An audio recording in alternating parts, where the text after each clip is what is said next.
Good morning and welcome to you all, whether you're here in the auditorium or participating digitally.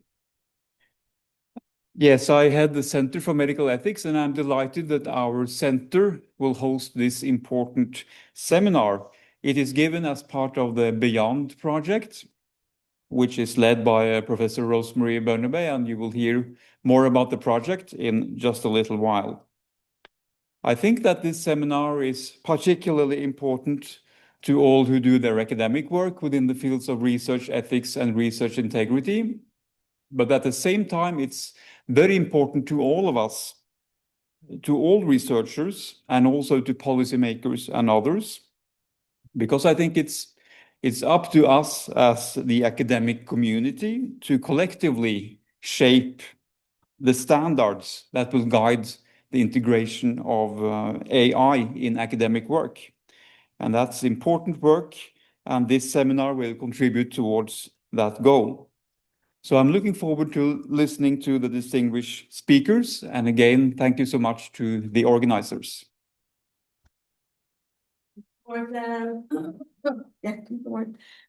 Thank you very much, Professor Morten Magelsa. So allow me to introduce the seminar for today.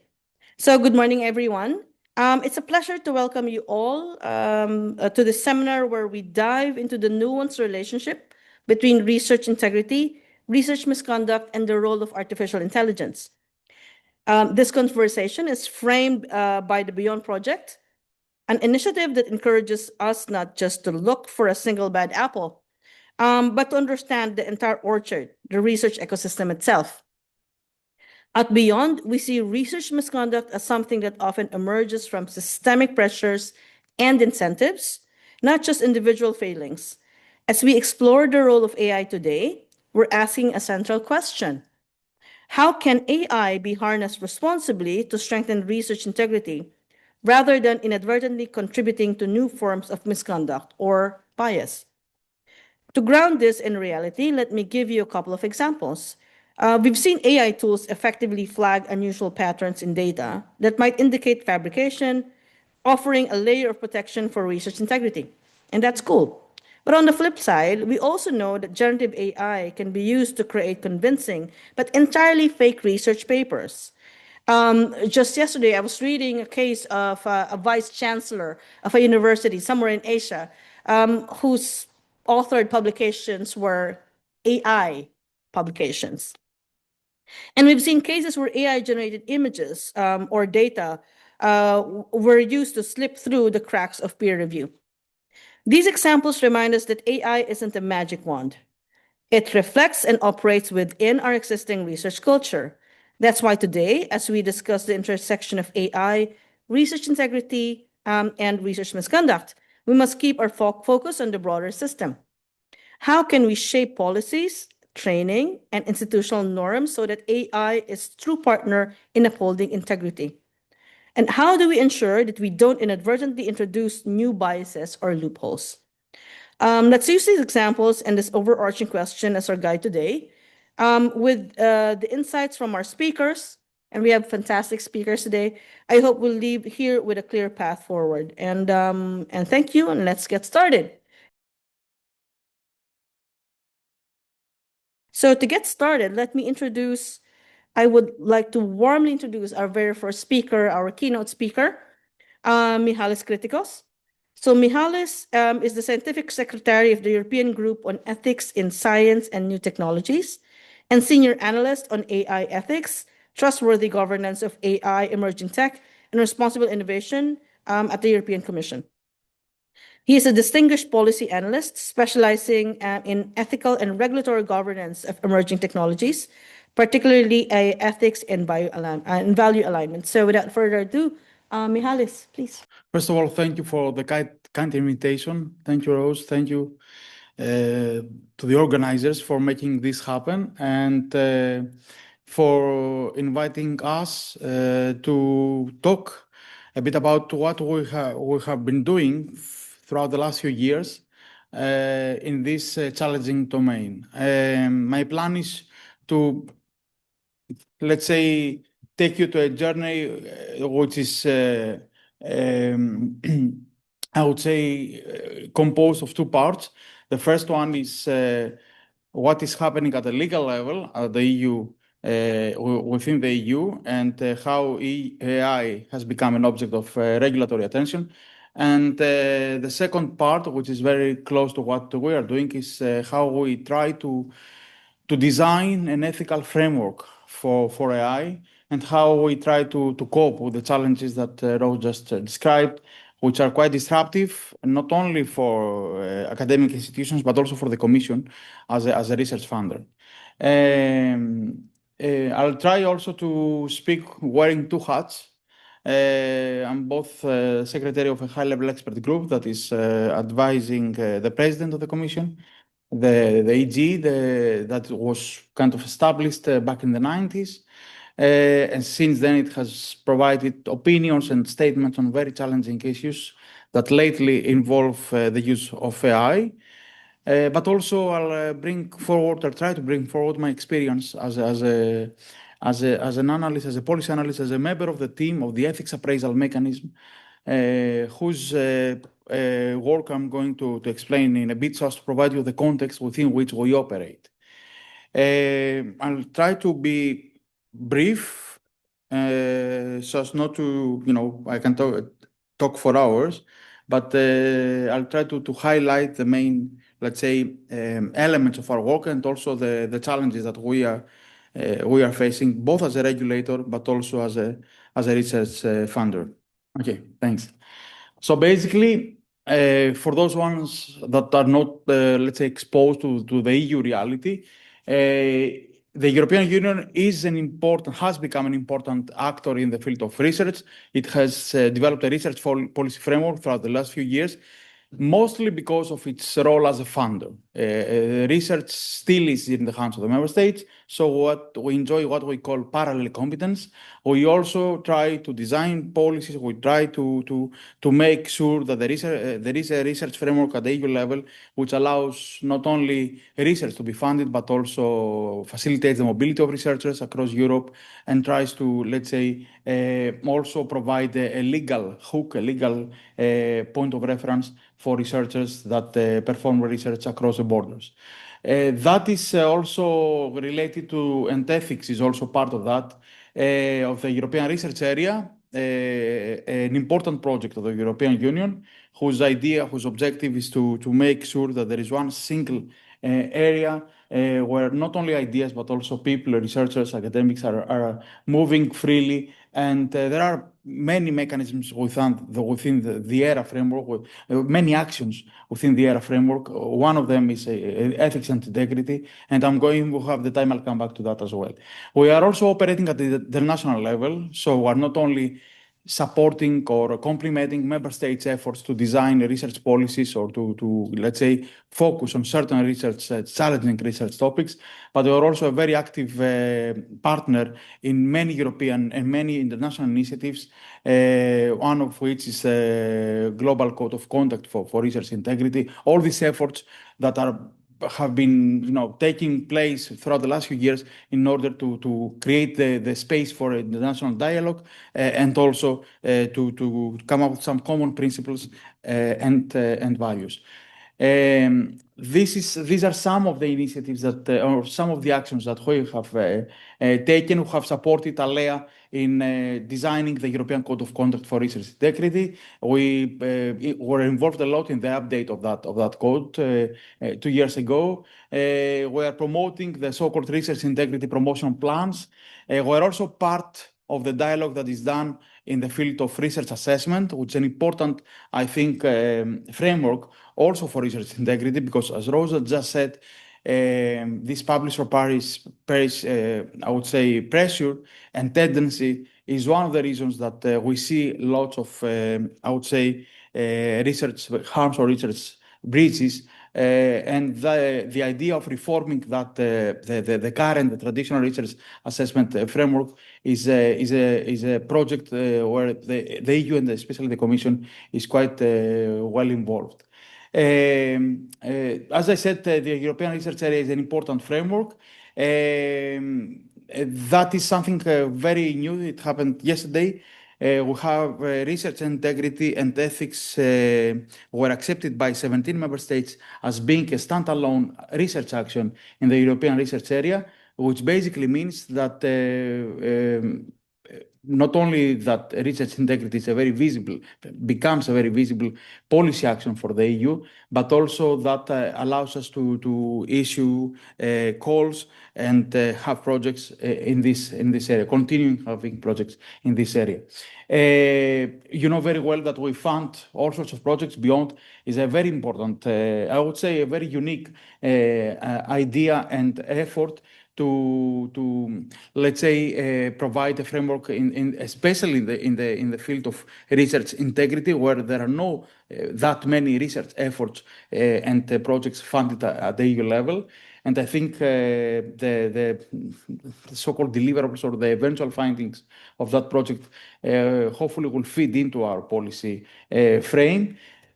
We have policy work done, so we try basically to integrate ethics and integrity in many policy documents, and there are many policy documents coming out this year. We have the European Innovation Act, we have the European Research Act, we have many initiatives that I could talk about that were also presented yesterday. We had an opening of our commissioner in the Research and Innovation Days that are happening today and tomorrow, yesterday and today in Brussels.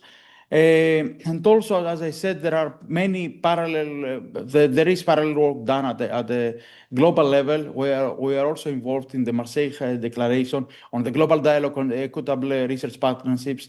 We have the Prepared project involved mostly on that. And we're also participating to the G7 working groups on research integrity. I'm not going to, that is our framework. So beyond this kind of, well, I would say different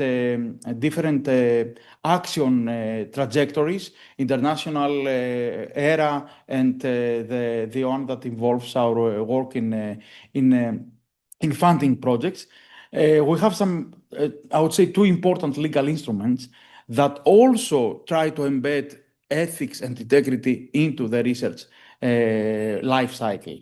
The first one is the Horizon Europe regulation, where we have Article 19. I'm going to show it to you in a bit, where any action that is carried out under that program should comply with ethical principles and the relevant legislation. And we also have the Article 14 of the agreement that you sign as a university or as an individual researcher with the European Commission, where there it is stated that the research action must be carried out in line with the highest ethical standards.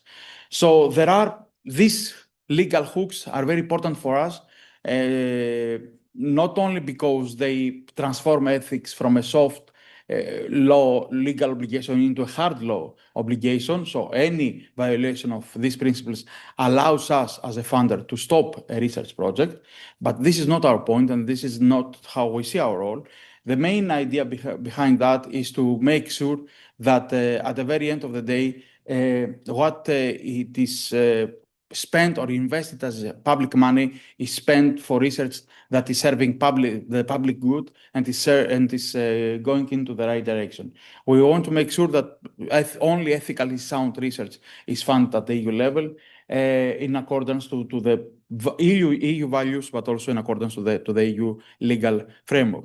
Of course, stating Horizon Europe regulation a couple of years before the program coming to an end, for those ones that are involved in Horizon Europe, that is a 7-year program, started in 2021 and is finishing to 2027. A couple of months ago, the Commission came up with a proposal for the FP10, as we call it, for the next framework program, whose name is not known yet.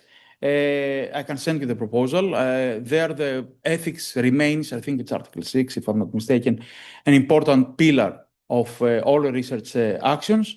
And we managed to integrate research integrity, and we managed also to integrate the ALEA code into that, so as to make it part of to make it also, it's not only a legal consideration, it's also, I would say, a reputational consideration. Once you make something visible, then the the tendency from what we see is that we create a learning curve that researchers start acknowledging the need not only to take care of the so-called research or technology ethics, but also to make a step further and try to address or to reflect on the integrity aspects of that. For that, we have a process in place.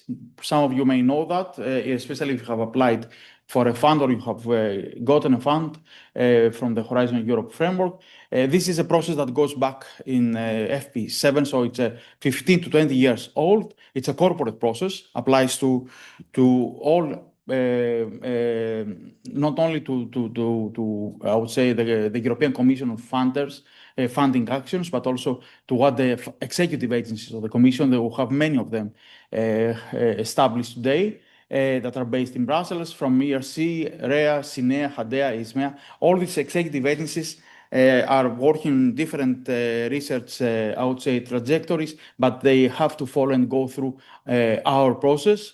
And that applies also to the so-called joint undertakings. These are public-private partnerships that are trying to address more specific challenges from innovative medicines to bio-based products, and also they participate to that scheme and they have to adapt and comply with the outcome of this process. This process is a process that is a very simplified way of presenting the process, which involves the pre-screening, the ethics pre-screening of proposals.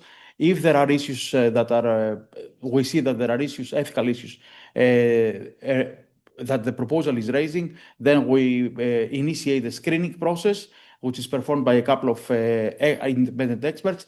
If issues are more serious, what we call serious and complex ethical issues, then the project proposal goes through an ethics assessment process, which involves the establishment of an ad hoc expert group with 5 to 7 members, depending on the, I would say, the complexity of the issues.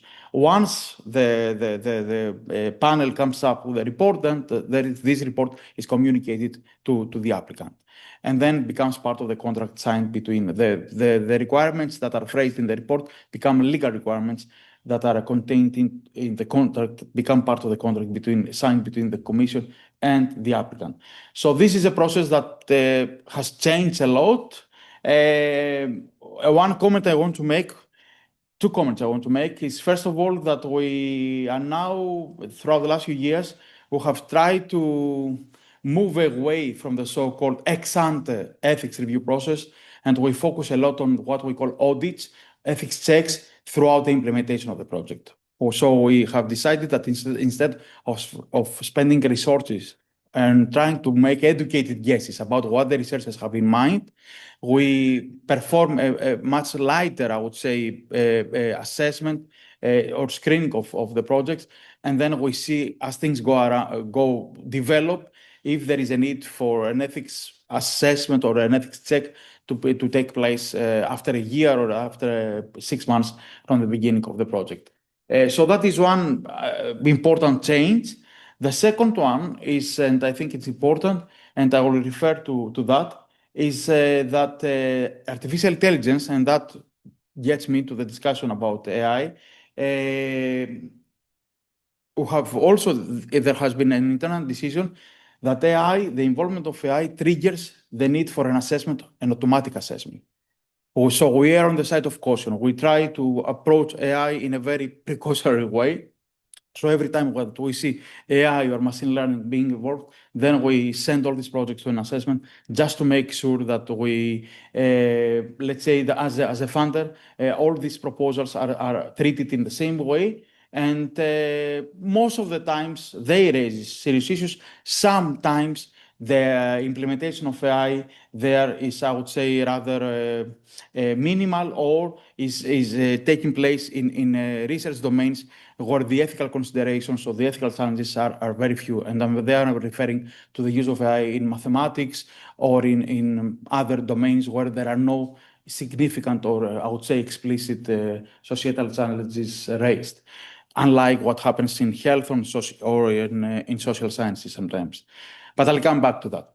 Now, let me get into, for 5 minutes, probably some of you are quite exposed and aware of this work, but the involvement of our involvement into the field of the so-called AI ethics has a very, I would say, solid basis on the work that the EU has been doing throughout the last 6 to 7 years in the field of AI. So basically, the European Commission became involved in the field of AI back in 2018. At that moment, and that is quite anecdotal, I was working for the European Parliament for the Scientific Foresight Service of the Parliament. And in 2015, the Parliament decided to set up a working group to draft a report, a resolution, as they call it, on the civil liability aspects of cyber physical systems. This is how robots were labeled. So basic the idea is for the Parliament to propose a liability framework for robots or robotic applications. This was an important, I think it's still an important, it's still considered to be an important point of reference for those ones working in the legal, in the regulation of AI. In 2017, that resolution was adopted by the plenary session of the European Parliament. And that resolution, that report was asking the Commission to take action in the field of AI. The first reaction of the Commission at that point, because in every resolution that the Parliament issues, the Commission, in a way, has to respond to that. So the first response, the initial response of the European Commission at that moment was that there is no need for an AI-specific framework. We have liability rules for products. We have a horizontal framework. So there is no need to come up with a technology-specific set of rules. And after a while, and with the technological, I would say, boom taking place and becoming even more visible every day, the Commission decided to take a much, I would say, more systematic action to take a look at what is happening there. And looking at the trends, looking at the foresight reports, they realized, and we realized that there is a need to take some policy action. And that took the shape of a communication, Artificial Intelligence for Europe. That was the first, I would say, footprint of EU's action in the field of robotics beyond the Parliament's work. Then we have the declaration signed between the 27 member states and the Commission, which is an important document because allows member states and the Commission to be on the same page when it comes to AI policy initiatives, the coordinated action plan, and then the white paper, the famous white paper on AI, which introduced these two, I would say, parallel narratives on AI. The European approach to excellence, so basically fund research, keep European talent in Europe, and make sure that startups that are being established in Europe remain in Europe, and the so-called European approach to trust that involves our work. Basically set up a legal framework and also set up an ethics framework. So basically the involvement of the EU in the field of AI has taken several forms. The most, I would say, visible is the so-called AI Act, which is the legal side of things, and involves the adoption of I would say, quite comprehensive set of rules in the field of AI. We have the innovation side, where EU is trying to fund AI research, is trying to set up AI factories. We're now talking about the establishment of AI gigafactories. So there are many parallel initiatives and funding mechanisms that are being shaped right now in the field of AI, innovation of AI. The coordinated plan, which is an important work, we try to make sure that also because there is a single market, also because EU is a common project, that member states are not departing from the EU approach. We also try to be relevant in the international level, and there I would, at the very end of the presentation, I have a slide on what is happening also at the international level. And the ethical governance of AI, this is where we are very active, and I think this is where the EU can make a difference, and this is where the EU remains a distinct actor in trying to shape a so-called trustworthy or human-centric approach to AI. There, what we try to do, and I'm going to explain it in a bit, is to operationalize most of the general ethical principles and try to make sure that we transform them into concrete steps for the researcher to follow in order to, let's say, make sure as much as possible that what is designing as an AI system is ethically sound. And at the very end, we have the work in the standardization domain, where we are slightly involved. Actually, for me, it's a very exciting domain of action, simply because it's the first time that I see standardization organizations becoming involved in standardizing, codifying ethical values. And we have there the IEEE, ISO, and CENELEC, the European standardization bodies, trying to think creatively, and they are involving for the first time ethicists in their working groups. But if there is time, I can come back to that. So basically, and I'll try to focus on the ethics side now of things, we have in the ethics domain of AI at the EU level, we have the guidelines on AI, the so-called, I will show them to you, that have been complemented by the so-called Altai list. We have the operational guidelines that we are trying to develop, and we have developed some of them already. We have the AI-specific ethics appraisal mechanism for proposals or projects that involve AI, the use of AI. We have ethics standards, and we have projects like Beyond or other projects that are research projects whose main objective is to work on the so-called AI values, AI ethics, or AI integrity. The ethics guidelines were, for us, was, as I said, the base of our work. It's like the Holy Bible for those ones working in the field of European AI ethics. Is a deliverable of a high-level expert group that was set up back in 2019. 52 experts came together. They established the label of Trustworthy AI, and for them, Trustworthy AI is any system that is lawful, ethical, and robust. And they came up with 7 core requirements that need to be met. Human agency and oversight, technical robustness, privacy, transparency, diversity, societal and environmental well-being, and accountability. I would say that the 7th one, the last one, is mostly a legal consideration. I wouldn't treat it as an ethical principle. And actually, there is work done at the EU level. There was a proposal to come up with a liability framework. That was a proposal that was pending and was hanging there for years, and actually was withdrawn. So it was withdrawn very recently. So we don't know what is going to happen there. The robustness, the second element, technical robustness and safety, it's again one of these is an element, is a dimension of AI that we don't look. This is, and I'm going to explain how it works. This is evaluated at the scientific level. So once we receive a proposal, there is a scientific evaluation, as you know. This is where they look at the technical robustness, and then it comes to the ethics appraisal that we don't see this aspect. What we look at is the human agency and oversight, and there it's obvious why we need to establish that oversight. Privacy and data governance, for obvious reasons, AI being a data-hungry technology. Transparency, diversity that goes mostly to the algorithmic decision-making systems. And also, lately, I'm not going to say that we have a framework in place for that. There is a lot of work done at the environmental side of things, especially with the generative AI and the whole discussion on data centers.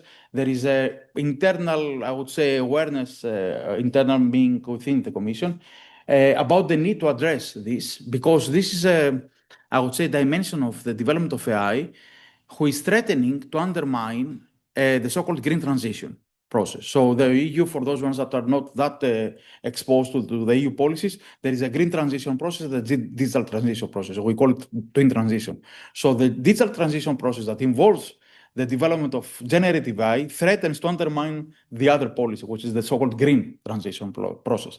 And it can undermine that simply because generative AI is an energy consuming, I would say, a technology that consumes lots of water, electricity, and other resources, mostly in the form of data centers, and also the training of all these big LLMs. There, the energy cost is high and the environmental cost is high enough for not only environmentalists, but also other actors in the field to raise the flag and say, guys, we need to do something about that, because this is not sustainable, basically. But I'll come back to that if needed, and there are initiatives that have been taken at the EU level about the greening of data centers mostly, but this is not what we do. So you can see these are public documents, the ethics guidelines. And what is important, and I think that was a very smart idea, that group went a step further and transformed these guidelines into a self-assessment list. So they came up with questions that researchers or SMEs could answer and work on. And that, I think, made the whole effort a bit more practical and a bit more applicable at the very end. And the Altai list is also a list that we work on as a point of reference. So what we do and what we have been doing is, as I said, we have transformed AI, we have labeled AI as a self-standing ethics issue. So at the very end of each application for applying for Horizon Europe funds, there is an ethics section. In this ethics section, there are different, I would say, boxes that you have to check. Involvement of humans, data, privacy, animals involvement, research taking place in third countries. These are ethical issues. So we added AI as a self-standing ethics issue in order to make sure that nothing goes under the radar, the ethics radar. And not only that, we came up with an ethics by design approach that we try to integrate into the Horizon Europe process, which has not only a conceptual, let's say, dimension, but a very practical one. And that means that we are insisting on that. We are trying to convince researchers that you shouldn't treat ethics as 5 minutes before submitting the application. You should start thinking of integrating that, reflecting on the ethics dimension, the ethical aspects of your work at the very beginning, involve ethicists.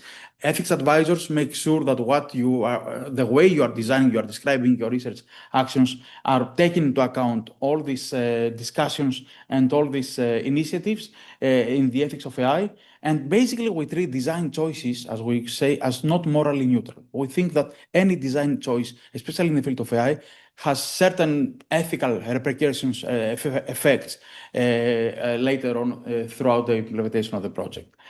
As I said, we don't look at the robustness, and basically we try to copy-paste the trustworthy approach to AI that the Commission has developed and tailor it to the needs of research. So we talk about trustworthy and ethical AI research in our systems. These are the questions that we have integrated into the table, whether the activity involves the development, deployment, or use of AI. And then we try to provide some explanation as to what type of information we're expecting to see there. And the volume of the information depends on the project. So we try to be proportionate, we try to be, I would say,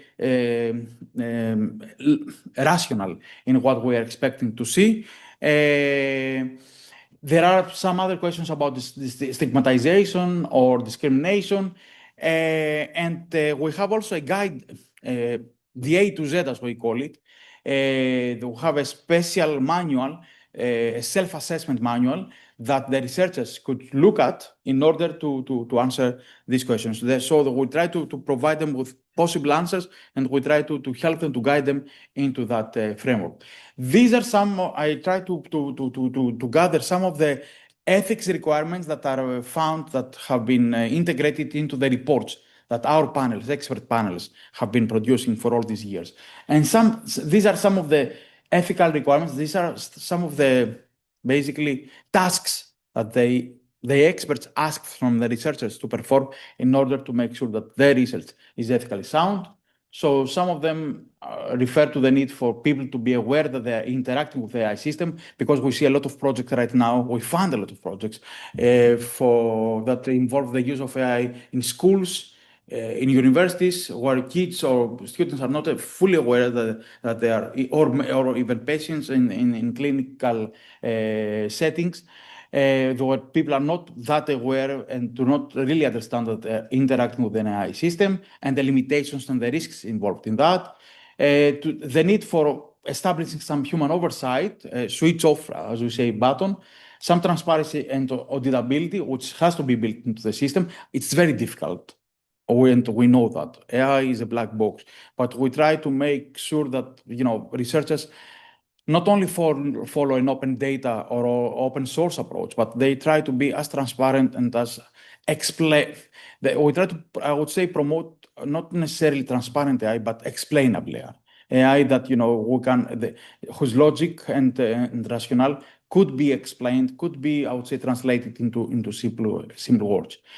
Bias considerations, privacy considerations, and of course, we try to broaden the discussion. Sometimes it's a bit unproportionate because we ask researchers to think broadly about the potential effects of the research upon the society, which is not necessarily something that they are trained to do, and sometimes their project is not producing, I would say, deliverables, or is not designed to let's say approach or become applicable at the societal level. It's a much smaller or less ambitious effort. But again, we respect the opinion of the panelists, and we try to follow that we try to implement that report throughout the lifetime of the project.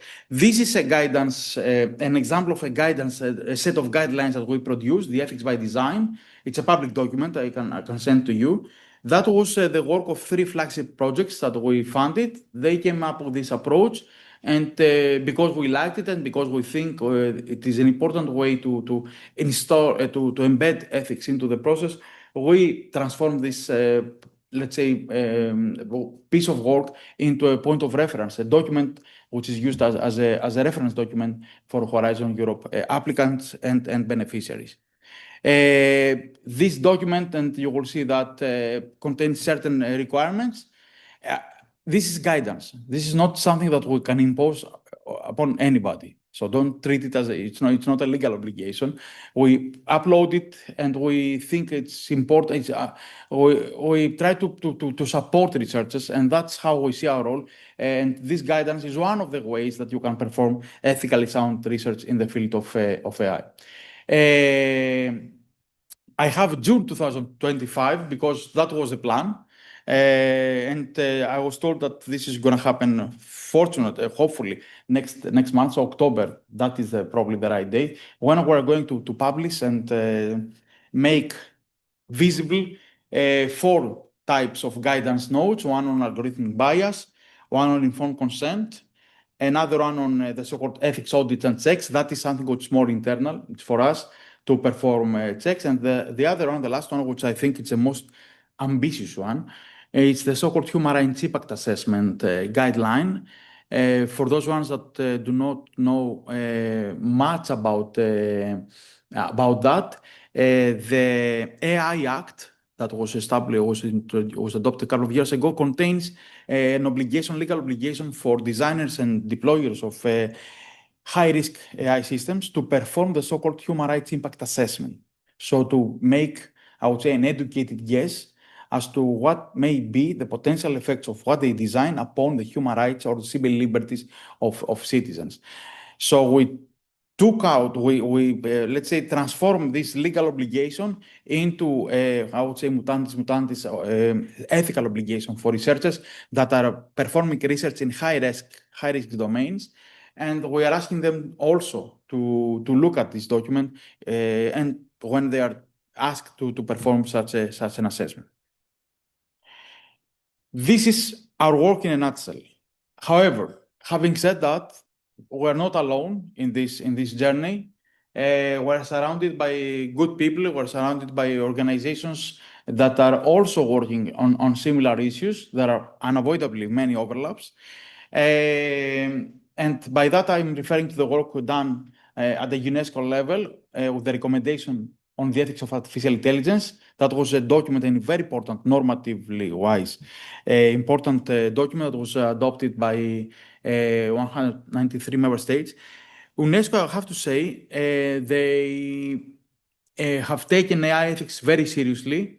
And by that, I'm referring to the fact that they didn't limit themselves to the adoption of the recommendation, but they came out with 2 very important documents the so-called ethical impact assessment in the field of AI, and the second one is referring to the ethical readiness of AI systems. These are two important documents that they are trying to, I would say, promote and make them applicable and work with member states across the world, with countries across the world, in order to embed this ethics approach into the public administration systems. So it's important. I can send them also to you as reference points.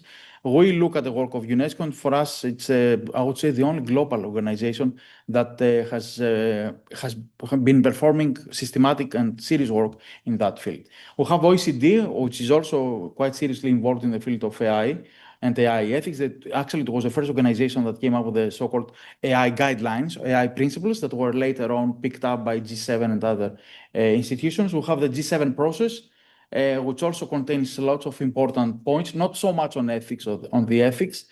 We have the Leslie Declaration, which is there on safety issues, but more importantly, and very close to what we do, is the work of the Council of Europe, that for those ones that are, I would say, following the work of this important organization, they adopted a framework convention on artificial intelligence, human rights, democracy, and the rule of law, that was signed by all 46 members of that organization, plus the US. So it's an important document. I think it's the only document where I would say ethics is mentioned, and the US is a part of that, is a signatory part of that. So it's important work. Of course, the Council of Europe is traditionally focused on fundamental rights or human rights, and there aren't overlaps with the ethics approach, but for sure it's a piece of work that is supplementing and strengthening the work we are doing on the ethics side of things. That is what is happening internationally. Talking about generative AI, I'll now zoom into our work just to let's say complement the description or the presentation of the Commission's work by saying that not us, a neighboring unit, a neighboring service to us, came up a couple of years ago with that document, the Living Guidelines on the Responsible Use of Generative AI in Research. Basically, at a certain point within DG Research, or within the Commission, especially within DG Research, questions started coming up. What is happening? What are we going to do if we start receiving? We just discover that the proposals we receive are machine generated. What is going to happen if we start receiving deliverables that are machine generating? How much we can integrate AI in our evaluation system? How much we can integrate AI in the way we perform our ethics appraisal? So all these questions were questions that are still with us. We haven't found a single silver bullet, a single way to address all these questions. These are open questions. But we thought that these guidelines, these living guidelines, is one of the ways that we can at least inform researchers of the need, about the need to respect certain principles in a way that allows us not only to claim that we have done something in the field of generative AI, but also to start raising some red flags and make sure that researchers understand the need to acknowledge the use of AI, of generative AI, when they are drafting the paper, and to let us know and to notify us about that type of let's say, of that type of use. So the member states, it was established in the ERA Forum. The ERA Forum involves all member states, and plus the Commission came together and came up with this kind of code of conduct that involves contains all these principles: reliability, honesty, respect, accountability. And as I said, it's a living document. It's going to be reviewed this year. And I think a project like yours could be involved, Beyond could be involved in, because they are going to organize some stakeholder workshops, where I think you should be there to raise some, or to present your finding. And I think that this piece of work soon enough is going to become much more than a guideline document, and it's going to be integrated into the rules of the game in the next FP, the next framework program. There are some other initiatives that are not so much focused on ethics. I put them there because they have an indirect relationship with the ethics of AI. For example, the communication on boosting startups and innovation talks about the need to develop trustworthy AI that respects EU values and rules. Actually, I have to say something. The Commission had a brilliant idea to open up its own supercomputing facilities to allow startups to train their models for free into these supercomputing facilities across Europe. And these supercomputing facilities are now called AI factories. What I find important is that the entry requirement for any startup to get access to these facilities is for that startup to perform ethical AI research. So now the Commission is trying to find out how to, let's say, operationalize that, how to make this access criteria with the use of the word ethics much more explicit, so that is for the researchers and the startups to understand what is expected from them. But what I find extremely important is the link between ethics as an entry requirement to something which is innovation action, which is training of models at the startup level across Europe. I think it's an important, it shows how important ethics and values are at least at this level for the European Commission. And at the same time, as I said, there are other initiatives, the Continent Action Plan, which is basically there to establish the so-called gigafactories and to come up with the Invest AI facility. It is going to take several, let's say, the form of several initiatives. If you break it down, there are many, I would say, distinct initiatives that derive from this AI Continent Plan. They apply AI strategy, AI in science strategy, and a document that is going, it's a communication, it's a strategy that is going to come out next month, where ethics there is very, I would say, visible. And you are going to see next year the establishment of the so-called Data Union Strategy, the Cloud and AI Development Act, and the Giga factories. I'm not going to bore you with more of that. I just want to conclude with some thoughts about questions and challenges and reflections that we ourselves are faced with every single day.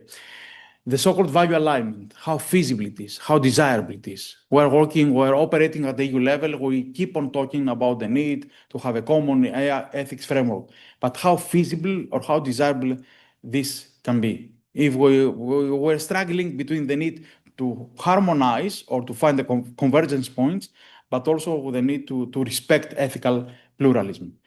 Second question, which is related to the first, the ethical governance of AI. At which level? Shall we try to delegate the responsibility to the researchers? Shall we make it a private or personal responsibility issue, or the so-called self-regulation approach? Shall we leave it to the universities to design their own way of doing things? So to decentralize the system, which is already decentralized, or shall we strive to come up with a much more centralized approach, as we think it is important as a hub, as a knowledge center, as a help desk, in order for researchers to have a common point of reference. Third question, which is the $1 million question, how to put all these nice principles. We have more than 270 AI ethics initiatives worldwide. We're talking about everybody now talks about AI ethics, from Google to the US government and from China to universities. Researchers are confused, and there are two risks there. The risk of the so-called ethics washing. Everybody talks about ethics, but nobody does something about that. And the so-called ethics fragmentation. So there is no, researchers do not know which principles are important. They don't know which are the most credible reference points. So our work in trying to translate, these general abstract principles for people that are not ethically trained, are not exposed to these moral questions or discussions, I think it's important just to make sure that they have at least something concrete, a moral compass in their hands. But again, the question is how far we can go in trying to have a global, let's say, point of reference. There are discussions at the UN level right now to come up with a treaty on AI. Is it desirable? Can we, I would say, hope that ethics will become part of that? These are open questions, and most of them are governance or policy questions. And last but not least, how far we can go and how hopeful we can be in trying to align all these computational practices, the desk work, and the infrastructure, the way infrastructures such as data centers work, to the requirements of trustworthy AI. Of course, this is an umbrella question, but it is difficult. It is very difficult. We have seen it happening, though, not in the field of AI.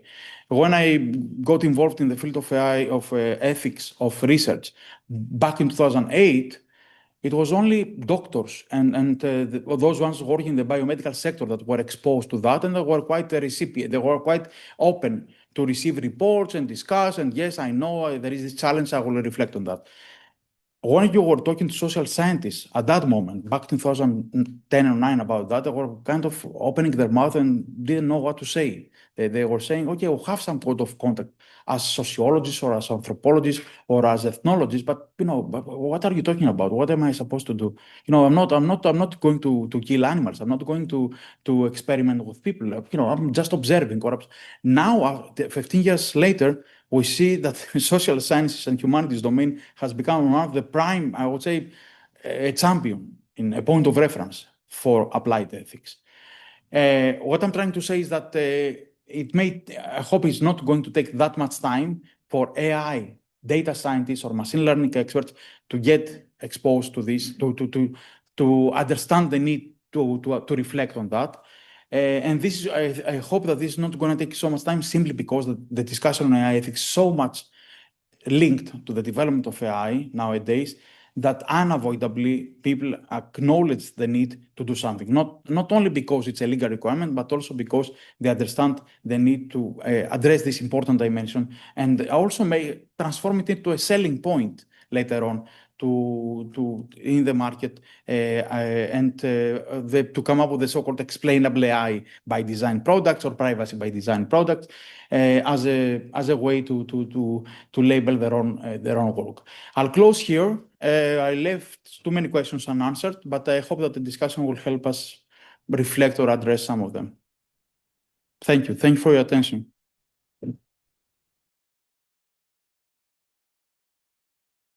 Our next speaker is Andrea Alessandro Gasparini. So Andrea Alessandro Gasparini is a senior lecturer in technology and sustainable futures at the Department of Informatics at the University of Oslo. He is also a senior advisor with NORA, the Norwegian Artificial Intelligence Research Consortium, with nearly 3 decades of experience at the University of Oslo Library. Andrea's work bridges technology, sustainability, and innovation, contributing to both research and practice in the field. So let's please welcome Andrea. Thank you. Thank you so much. Thank you for the invitation. And thank you, Christos, for the presentation. It was really interesting. And I think I will build a little bit about that. In fact, just to explain a little bit, I also work in a project, the Norwegian AI Cloud, where we are developing, in fact, ethics for how to use the resources, infrastructure in Norway, like Olivia, Betsy, the big servers in Norway. At the Department of Informatics, I'm teaching a course about technology and ethics and society. So this shows also the complexity about how to approach artificial intelligence, that you need this kind of cross-competence to understand, because I think that this landscape, it's really become complicated. It's not possible only to have a kind of one technological competence to understand the impact of this technology in research. So what I will talk about today is a little bit give an overview of the latest about technology. Then I will see a little bit about the ethical framework that we will use.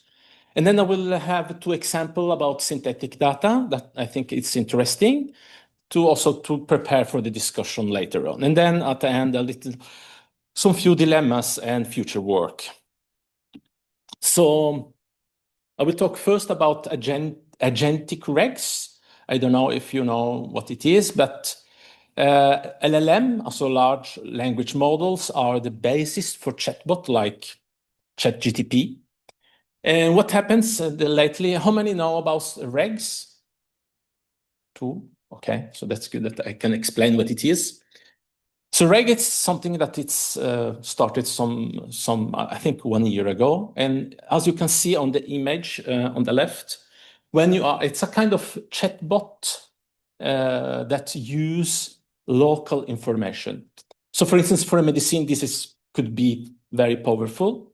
So what happens is that when you are prompting, you are sending a request, these regs develop a search in a local database of information that has been shut up, a kind of large database, and then he send all this kind of information in the language models.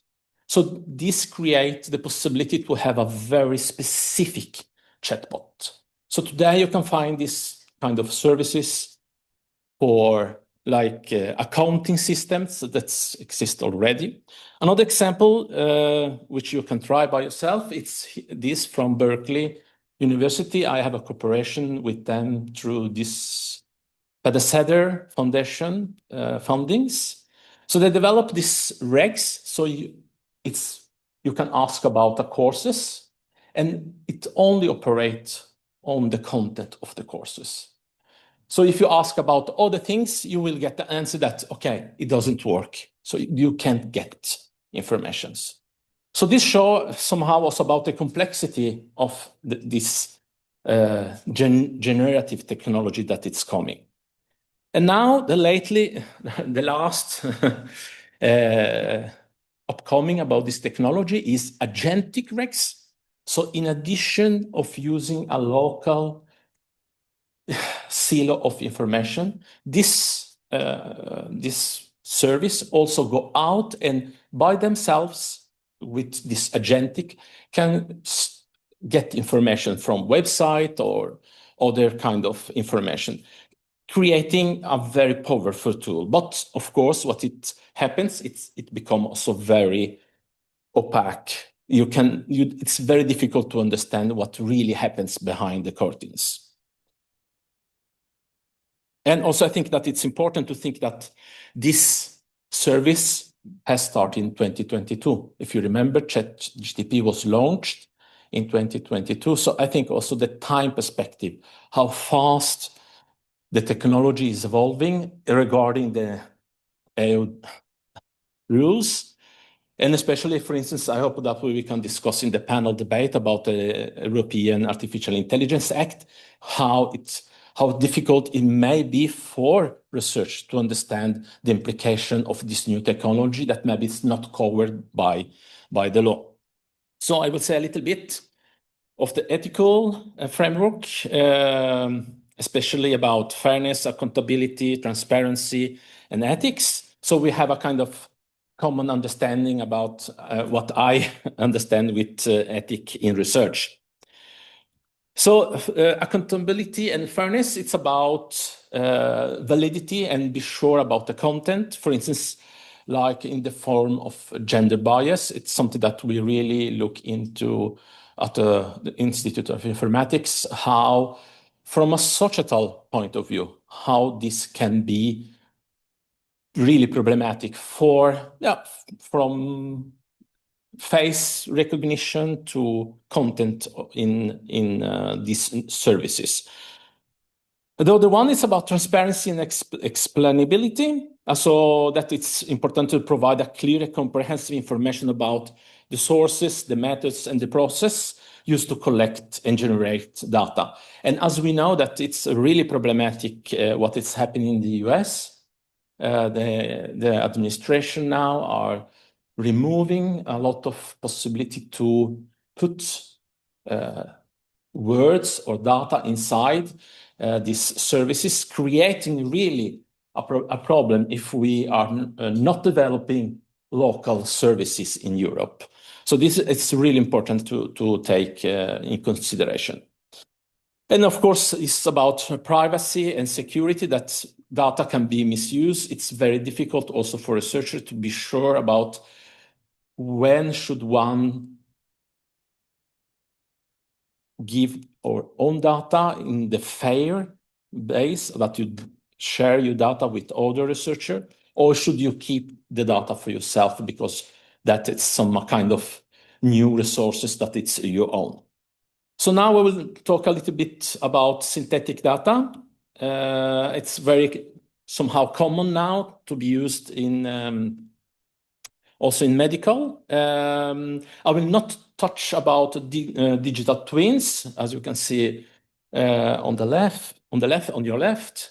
And also will not talk about sustainability because it's, as was mentioned, it requires a lot, both digital twins and also synthetic data or generative AI really require a lot of energy. And in fact, at our department, we have a sustainability lab where I work, and we talk really much about what are the expenses about the energy, the water, but also about the minerals that are necessary to create all the data centers. That's somehow another discussion.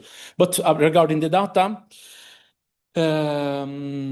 as you can see, the different data type.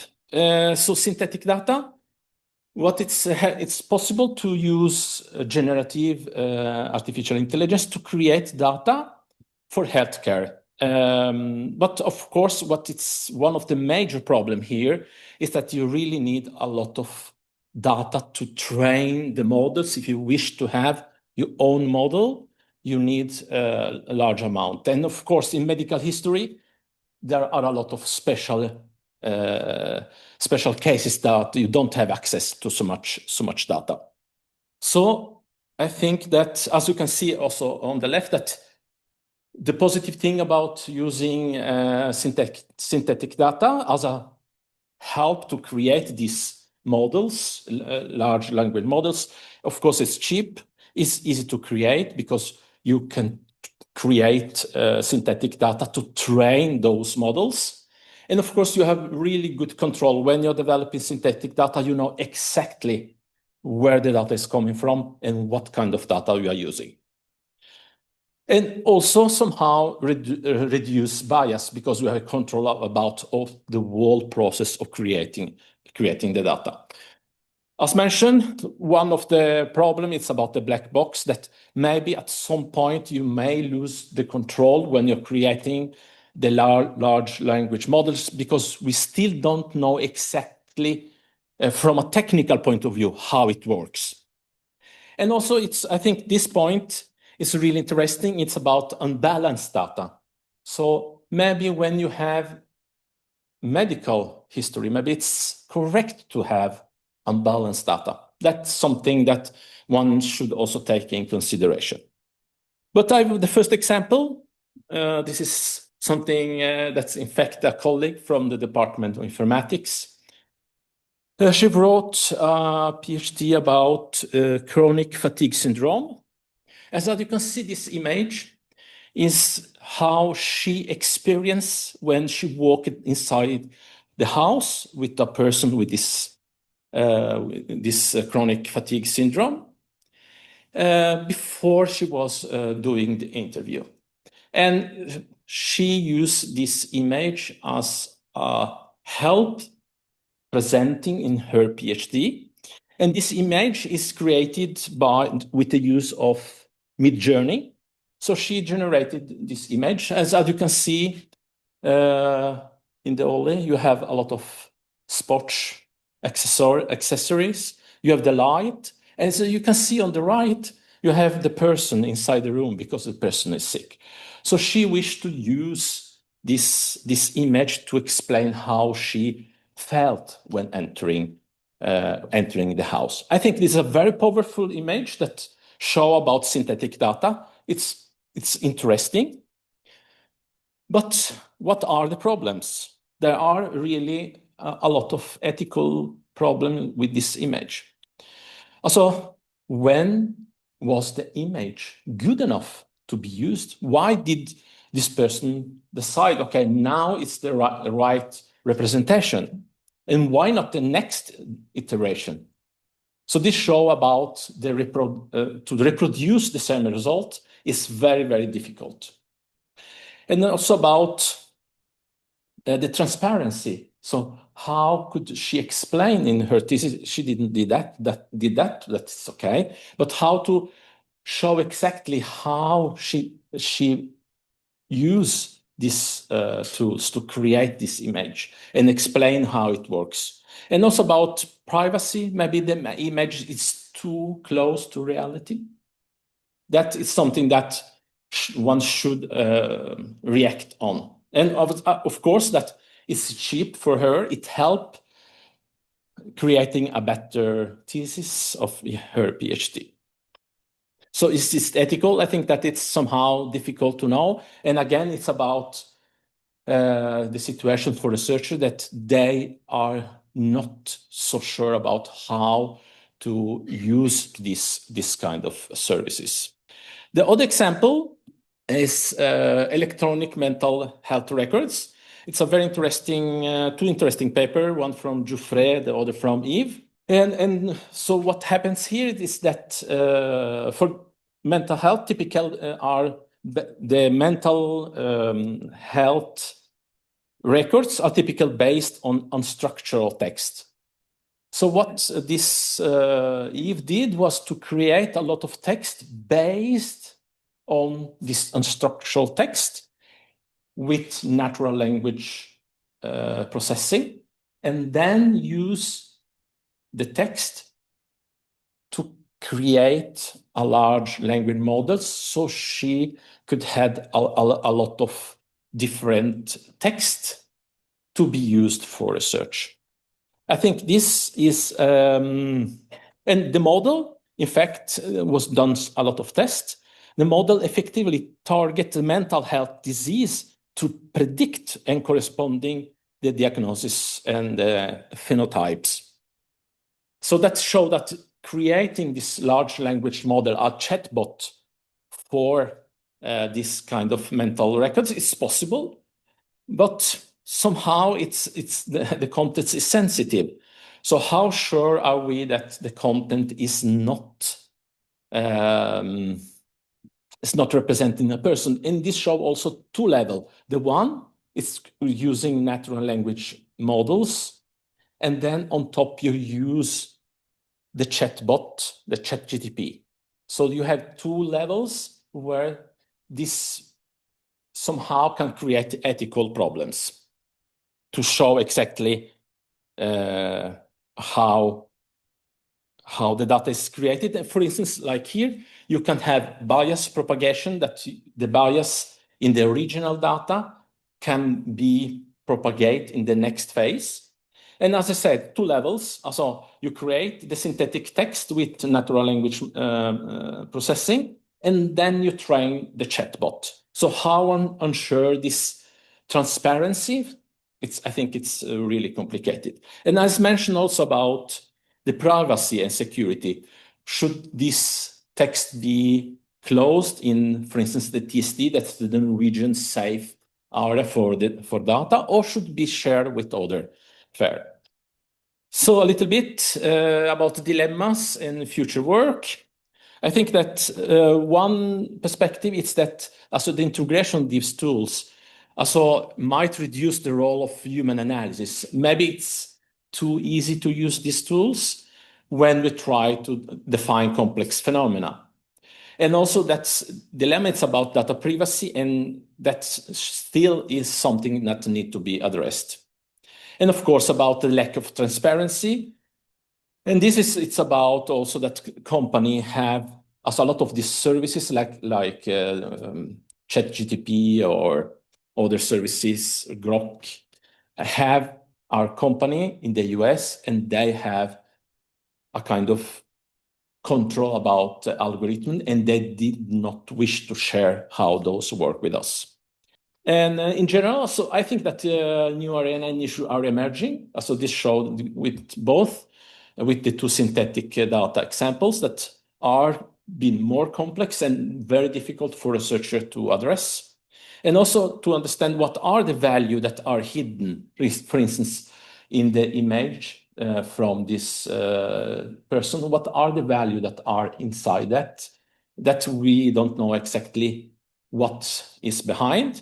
And of course, how to maintain ethical standards, that will be difficult. And I think, again, that we see with also all the ethical standards from the EU Act, that they are addressing a technology that's maybe a little bit old regarding what is possible today.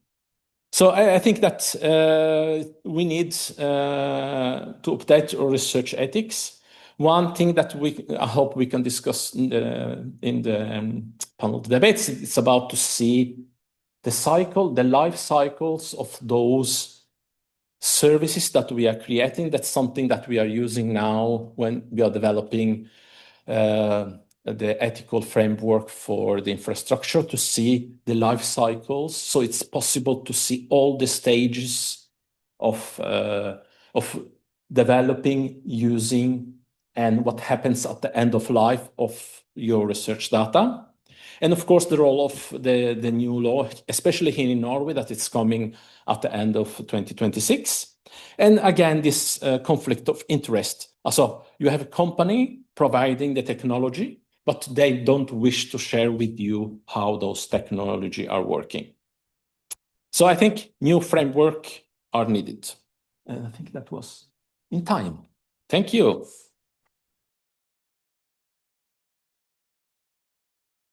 Our next speaker is Rania, Fahim, Hassan, Ibrahim, Elgazzar. First time I've ever mentioned her full name. Rania, though she's a very close friend, Rania is an associate professor in systems development at the University of Agder. She holds a PhD degree in information systems. Her PhD addressed factors that affect the adoption of cloud services in organizations. Her research interest is in security and legal issues related to emerging technologies. So without further ado, Rania, please. Good morning, everyone, and thank you, Rose, for the invitation and warm introduction. I see that this is a very nice opportunity for me to be like an individual, looking at this topic from an individual, working with these things from different perspectives, wearing different hats. So this when Rose asked me to give a talk, so I told her I'm not researching research ethics. I don't do responsible AI, but however, I was involved in things related to the use of AI due to my job. So this is where I will be positioning the talk today. A bit about myself. So as Rose mentioned, my name is very long, so you can live with Rania Elgazzar. And I'm located in campus Kristiansand at University of Agder. And as you see, my research interests somehow related to ethical legal issues, but research ethics, like this is a kind of practice we do with the students and ourselves.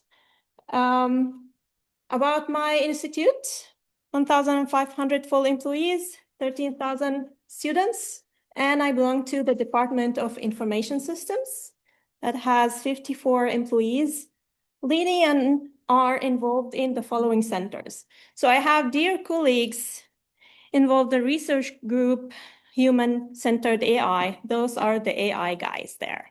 And I'm part of the Center of Integrated Emergency Management and Information and Communication Technologies for Development. So when I started to kind of thinking, what is the story I'm going to tell or share with you? So I found this definition of responsible AI from ISO. Let's discuss if we agree to that definition or there is something missing in it. Is it the development? Because there are definitions talking about the development and deployment. Some others are mentioning the use of AI. Using it in a way that benefits society while minimizing the risks of negative consequences. And we are seeing negative consequences. I'll talk about that, at least in the Norwegian context. So let's think about, are we already there with responsible AI? If not, what is still missing? I'm thinking about the individual level, an institution, and the societal level. And I have to say the previous two talks were enlightening for me. I got to know like different levels of this topic.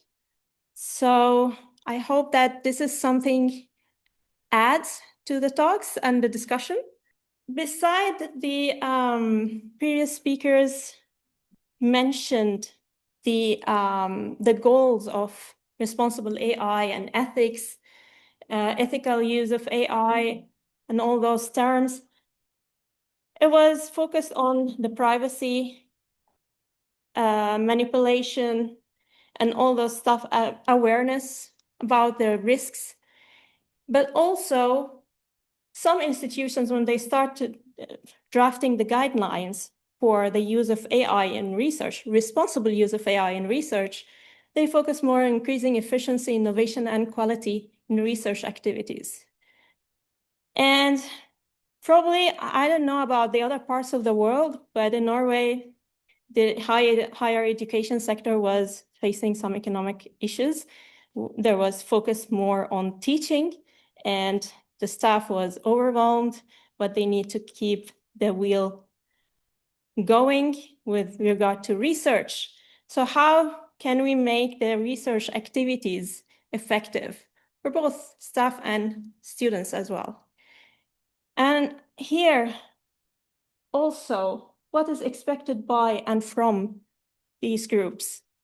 The academic staff, the students, universities, maybe research communities, like the outlets that publish.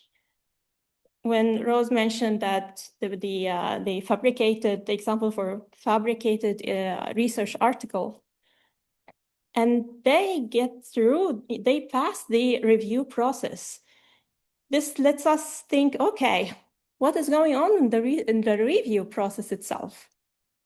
So from now on, I'll be talking about examples. These examples might be positive examples, negative examples, maybe bring some inspiration, who knows. I tried to think of the topic from the research process, the research activities, and what do we need to know about using AI in these activities. So starting from the brainstorming, narrowing research topic ideas.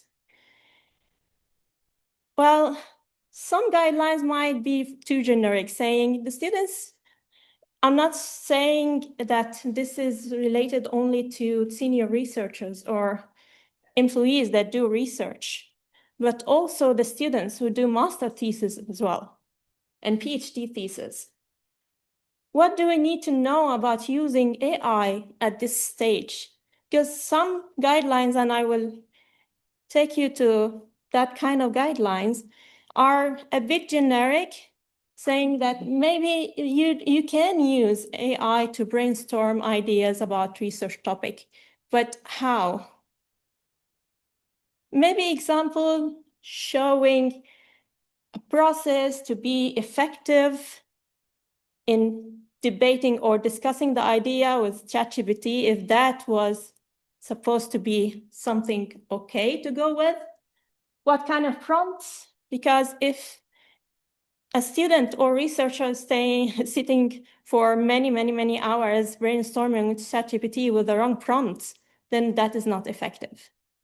So examples, I've come across this example from Oklahoma State University, where the library is showing like some instructions about the uses of AI, what kind of tools can be used, and what kind of prompts, like examples talk. For example, if I were a student and doing master thesis or PhD, I would have needed some information like this. And even to ensure the quality, like guide what is the right way to use AI at this stage. And also to make sure that, okay, we are not taking the idea from ChatGPT and pretending that this is our own idea. So with that example, I have questions and reflection. Is there a need for more instructions on using AI for brainstorming research idea? Maybe, but what kind of detail we need to do it the right way? So these are the questions that pop up in my mind and the reflection. As I mentioned, there are some guidelines that are not detailed enough to ensure the efficiency and quality in this activity, and also the authenticity, as I mentioned. So what can we think of as a solution at this stage? From supervising master theses and being external examiner for master theses for universities, I see a lot of things and I just feel sorry for the students.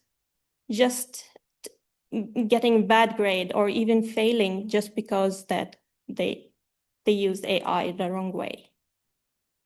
And having the students taking this part of guideline, if you use the ChatGPT, you need to mention or declare where did you use it or how did you use it. And there was some master thesis citing ChatGPT 2024. I just feel sorry for them. This has consequences on the students that deserves some thoughts. Example 2, performing literature review. Also, what are the possibilities to use AI for literature review? Finding articles, we all know that there are drawbacks with letting ChatGPT finding articles for us. Articles do not exist, or articles that might not have high quality, not peer-reviewed, but only because they are accessible on the internet. Or we come up with the article ourselves and ask ChatGPT provide summary for it, for us to save time. How to ensure the efficiency and quality in these instructions at this stage. And also to understand the process that AI did. For example, if I see also master theses that use ChatGPT to do the whole literature review process. And when you ask, how did you do it? Tell me the protocol that you followed. What was interesting and so on. So students don't get the hands-on on these materials that they made a fantastic and nicely elaborated literature review. So I have questions here. AI is used to find articles. It may hallucinate and return articles that do not exist. Should that be promoted as practice? Or should the paid versions be promoted? If you see in this example, deep research is available in free and paid versions of Gemini, ChatGPT, DeepSeek, Grok, Kimi, Perplexity. In Claude, it's only found in the paid version.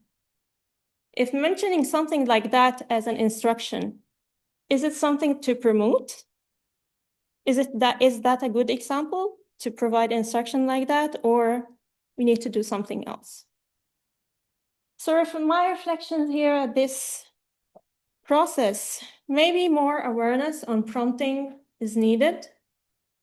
Maybe finding the articles itself and ask for summarizing them. Add custom instructions to ChatGPT to ensure that the links or sources are trusted or of quality, if any. Maybe that can be embedded during the development of national AI infrastructure or system. And data collection, analysis, and publishing. I combine these three together because it's just at the end, it's the product. What is going to be published is the data collected and analyzed and came into publication. We witness a lot of court cases about plagiarism using AI for the students the last couple of years. We see the news that thousands of articles have been retracted from outlets, passed again the review process, Maybe the review process is done using AI. And keeping in mind that there are tools, well, we know that there are tools that detect the AI-generated text, but there are tools that humanize that text so that it doesn't appear to be AI-generated unless one notices that. So what should we do about that? The humanizing part, because this is kind of manipulating. What are the consequences for the articles that are citing these retracted articles? Does that mean that they don't have quality in themselves? So these consequences maybe deserve some discussion, some considerations for the design, the development, and deployment of AI systems. Now it comes to the problem peer reviewing. Maybe they have been kind of fooled by the humanizing of ChatGPT generated text. This is also a trend that needs to be brought into discussion. And I'm sure you have seen a lot of things like that. Well, that is disastrous that they get published, but then they get retracted if someone reports that or they figure out as an outlet that this has been generated by AI. But look at this one. I really love this comment by the editor-in-chief for this journal. Yeah, certainly here is a possible introduction for you. I have no idea how did that get published. This was a bit cautious and aware approach. Didn't get trapped by kind of accepting and publishing, rejected, because I like the comments made. It's like, if there is one reference or article that didn't exist, that is forgivable. But 30 articles that did not exist. So we witnessed a lot of publications in the last couple of years being published. So everything is inflating. The number of cases for plagiarism and all those stuff, and also the number of articles that are AI generated. This is kind of red flag. So my questions here, what can be done to prevent research fabrication? And I don't mean by that some individuals or institutions, also research communities, some journals have like guidelines, but how do you ensure that these guidelines are followed by the authors? This is something to consider. Having fabricated articles published, does that mean that the reviewers were using AI to review or didn't have time and they just accepted it? What about the quality of the articles that cited the fabricated, retracted articles? What should be done with it?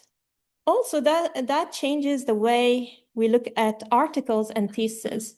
Now, the evaluation criteria, when I examine a master thesis or review an article, you often get some criteria about the originality, structure, and methodology, and relevance, and etc.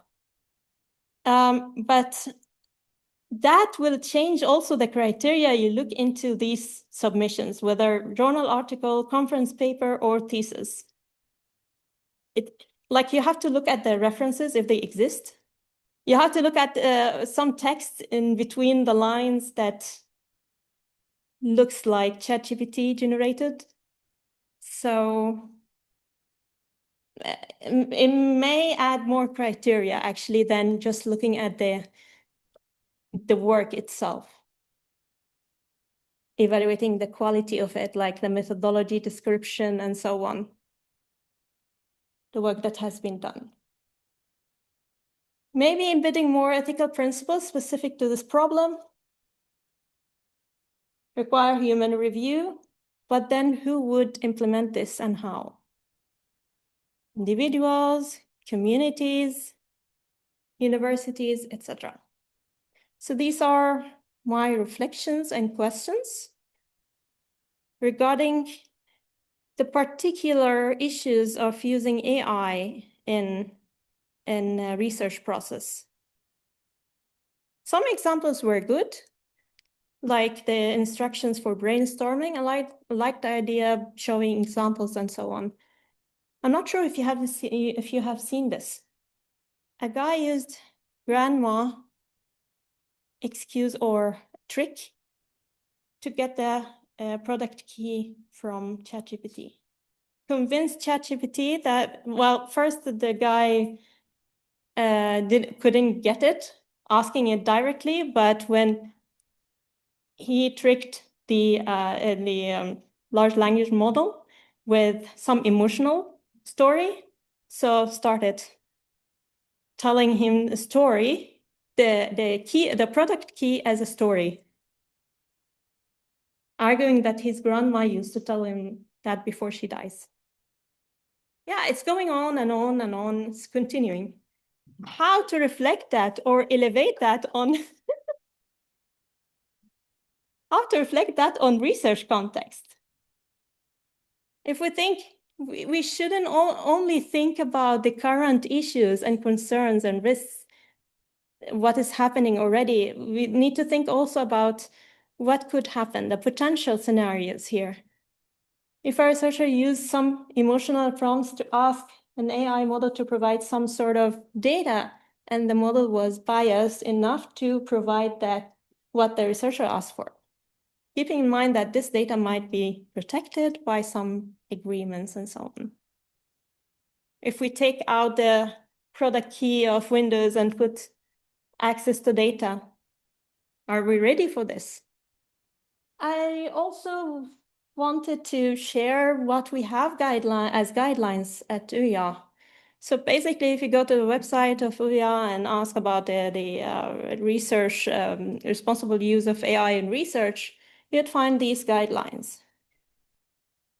They are good, telling something, but again, it's case by case thing. You don't have something clear like steps.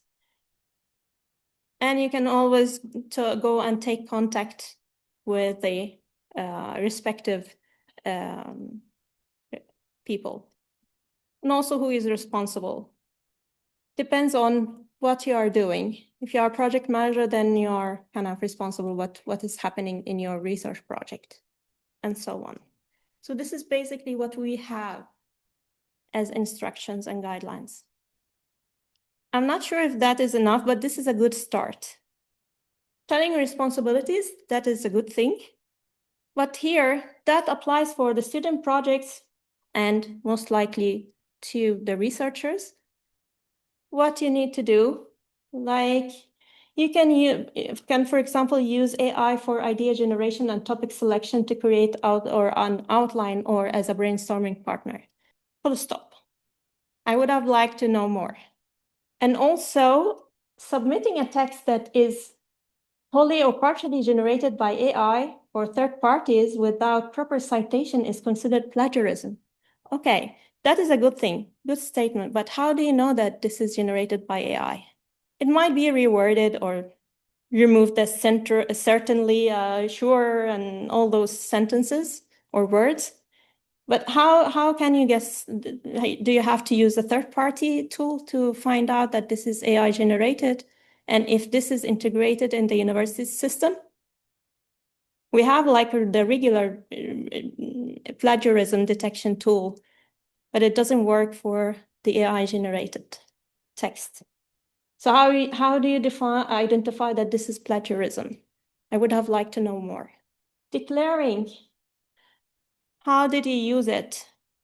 And sometimes this instruction about the declaration is misused by the students. They say, as long as we are declaring that we used ChatGPT in this and this and this and that, then we are safe. That is actually what I thought of, and I'm a bit over time. Sorry for that. Our next speaker is Anu Tammelhet. Anu Tammelhet is a postdoctoral researcher at the University of Helsinki. She will be joining us virtually, by the way. She's also a research fellow in ethics and methodologist trainer of research ethics at the Center for Ethics University of Tartu in Estonia. Her research area involves development of ethics competencies and evaluating the effectiveness of research ethics and integrity training. She also contributes to developing the National Research Ethics and Integrity System through national surveys, policy recommendations, and presentations.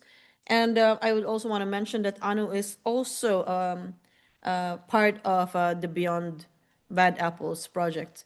So without further ado, Anu, please. Hello, everyone. Thank you, Rose, for the introduction. I also want to stress that I don't do my research alone. I work very closely with my good colleague Erika Löfström from the University of Helsinki. And today, for a very short while, I would like to talk about the very common problem that teachers at universities have, well, at schools as well, I guess. I'm a practitioner. I teach research ethics to master's levels, PhD level students, also researchers. And of course, one of the topics that is very prominent nowadays is how to differentiate the responses, whether they have been generated by artificial intelligence or a human in, let's say, educational settings. So not human just anywhere, but human students context. And we wanted to look at this in our own context, which is research ethics and integrity training context. And today I would just share a few highlights from a recently published article. I will give you the link for that as well. How does this implicate teaching, and maybe a few recommendations for practitioners? Even though I have to say that it was interesting to hear what the previous speaker was saying about some of the challenges, how to differentiate if this text has been generated by AI or a human. So a very general introduction is that when we talk about research ethics and integrity education, then of course the topic is that the responses can be very coherent. They are human-like. Plagiarism detectors don't detect them, and we don't have a very good tool to find out if this has been generated by AI. So I would say that the teacher's mind has to develop with AI, I would say. So that means that teachers, I don't encourage this, but it's a good idea for a teacher to be aware that they think about, is this generated by my students? We already found some examples described by ethics educators that when students use AI to generate their answers, which wasn't forbidden in the courses, they said that when AI gives an initial response to the student, and we expect them to develop based on those AI general advice on ethics, then usually human beings cannot see any further. So it sort of limits their ethical understanding. So this is like, we shouldn't start with AI. It was one of the key advice by one of the ethics educators. So we need to adapt teaching and assessment strategies. This is the premise that we also took. And we shouldn't see AI as a bad guy, because it has it may have a position in ethics education, but we must learn how to use it responsibly. So we investigated how, because one of the things that we do in our trainings is that we provide cases to our learners, and we ask them to carry out ethical analysis based on this case. And we have used this format for several years now, and we wanted to see, and we have quite a big database already of human learners' responses. So we looked at already collected data, and then we asked AI to take the same cases and to take the same ethical analysis steps, which are like very simple steps there. And we asked AI different tools to also provide answers to the cases. And then we compared what the AI said and how the human students had responded previously. And we used the solo taxonomy to evaluate their level of, let's say, displayed understanding. And we wanted to put it in the ethics education and academic integrity context to see how this would implicate teaching and the evaluation as well. I do want to stop for a second on the solo taxonomy, because this was the framework that we used, because I will be using these words in the findings. The solo taxonomy stands for the structure of observed learning outcomes. So basically, we are evaluating what the learners are showing us. So maybe they have more understanding, but if they don't show it to us, then we won't know as teachers. But what is there about solo, the logics there is that well, pre-structural means that the person hasn't understood anything. Unistructural, multistructural, basically what happens is that the learner starts displaying information in, let's say, quantitatively. So for example, I notice one thing.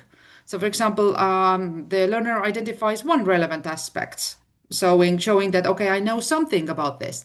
Multistructural means that they start adding this information again quantitatively. But the problem with multistructural, which is also considered the threshold, so this is the minimum, bare minimum that, let's say, higher education learners should achieve.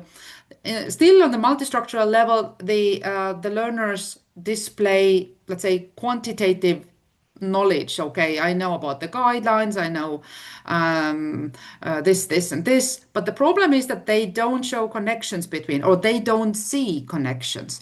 And this is when the relational comes in on the next level. They now say that, okay, I know all these items and they are relevant because, and then exemplifying and showing, displaying these relations between these aspects. So you can see that it becomes more qualitative now. So relational and extended abstracts are more qualitative levels of understanding. And of course, extended abstract already means that you can see that, okay, this is relevant also for my future situations because, and then you can show that displaying this knowledge in different contexts is general. So this is the solo taxonomy that I wanted to stop for a second. So multistructural is the middle one there, but it's still very quantitative. Then what did we find? So the key findings are here. So AI responses mostly reached multistructural level, sometimes relational level. Sometimes there were some connections in some questions. So for example, AI was very good at naming concepts, naming the guidelines, naming regulations, but the limited connections was very evident. They often didn't see the bigger picture. For example, one of the questions in the ethical analysis is that who are the stakeholders in this case? Who are connected with it? What are their rights and responsibilities? So for example, what AI did was that they would name the stakeholders that were written in the case. And of course, you know, the responsibilities and rights were also displayed, but they rarely saw the bigger picture. They didn't see that, okay, actually the entire research community may be implicated if this kind of behavior is considered okay, for example. And of course, empathy was not evident in those answers either. Human groups, this was the data that we know was provided by humans. They usually reached relational and extended abstract levels. So they had very varied, innovative ideas for solutions. So this innovation aspect was pretty evident. And we also had one response from an ethics expert. So they consistently displayed extended abstract levels. Also, let's say, novel insights, and then seeing this bigger picture was very evident. So we would be able, I know it was very qualitative research that we did, so we didn't have that much data, But we saw in those examples that AI struggles with creativity, empathy, and then systemic thinking. So not only this, let's say the stakeholders who are connected with this case, but what could be the bigger picture that wasn't evident. So this means that we may need to reinvent ethics education, so encouraging independent, critical, and creative thinking. We need to design tasks that expect connecting ideas, displaying originality and reflection, because reflection is another thing that is very not easy for AI to implement or use or display. Then oral discussions, reflection diaries, group work were appropriate. And another thing that we tried was that we wanted to see if AI could be used as an evaluation tool by teachers. So, for example, if students provide this case analysis based on ethical analysis and the teacher inserted in a safe AI tool with the solo taxonomy, for example, would the AI be able to evaluate it correctly? And we saw that actually, if you do deductive analysis, solo taxonomy providing a very good framework, AI did actually a very good job. So this would alleviate some of the workload by the teachers if we start doing this all kinds of, oral and, more reflective tasks. Of course, you need to be transparent as a teacher when you do that. So this responsible use of AI. So you can probably expect some students to use it, but of course, if you as a teacher have run your own tasks through AI, so you know what they're doing, so you can recognize it quite easily, what may the outcome be. And if you as a teacher use it for assessment, you have to display it. Students should definitely avoid over-reliance on AI-generated work because this will close down their own mind. They won't be able to see the big picture anymore because they think that, okay, AI gave me all the answers. Reflection-based and discussion-based evaluation methods. So we're really thinking, what do we evaluate and how? Maintaining transparency and ethics competencies beyond what AI can replicate. So this empathy aspect was really difficult for AI to achieve. And we believe that AI can support ethics education, maybe even for the teachers, but they can indicate laws and guidelines very well, but they cannot replace deep ethical reasoning, really. So human learners bring creativity, novelty, and systemic insights, and but the teachers also need to think how to adapt to this new reality, because we are also aware that AI is advancing at a very fast pace. So maybe in the future it is very empathic. So and sees the big picture and we cannot differentiate it. So this is the status quo of, let's say, previous year. What we displayed in our article. Okay, thank you for listening, and the article is also open access and available if you want to get to know it more. Now we will open the floor for panel discussion. And I think to do this, we need the speakers in front, maybe to put some chairs in front. Yeah. And then Anu will, of course, be online. And then we will have around 30 minutes, more or less, for questions and stuff, and concerns and things you might want to ask the speakers. All right, so the floor is now open for questions. Questions from the group or anyone online. Let's start with you, please. This question to the first speaker. I guess it opens a big issue, but you can say a bit more. Sorry. Yeah. You mentioned the operational guidelines and the one on human rights impact assessments, the requirement to make those. And it was stated that this concerned, or it's a requirement for high-risk systems.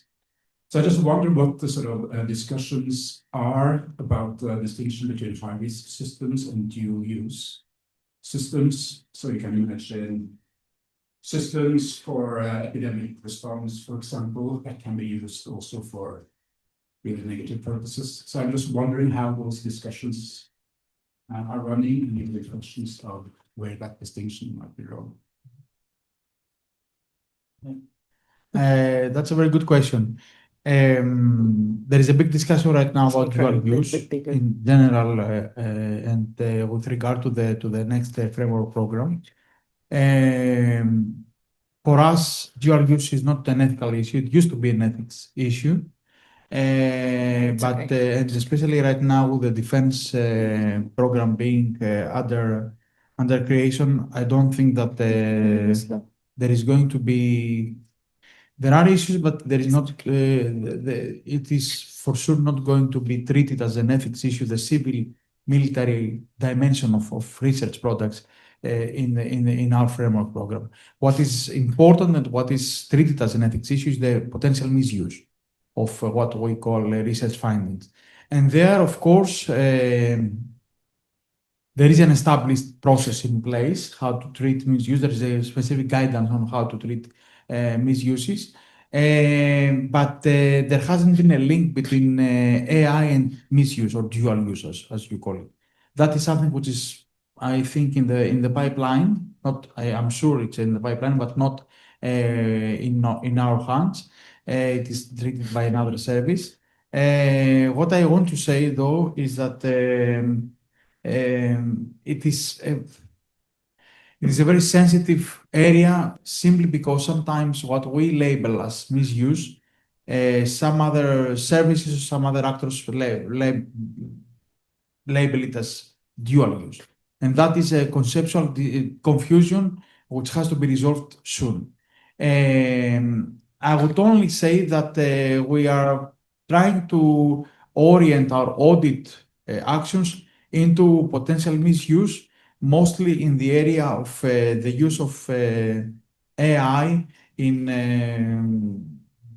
what we call biotechnologies. So when it comes to convergent technologies, the convergence of AI and bio, there always we see the misuse tick box being ticked.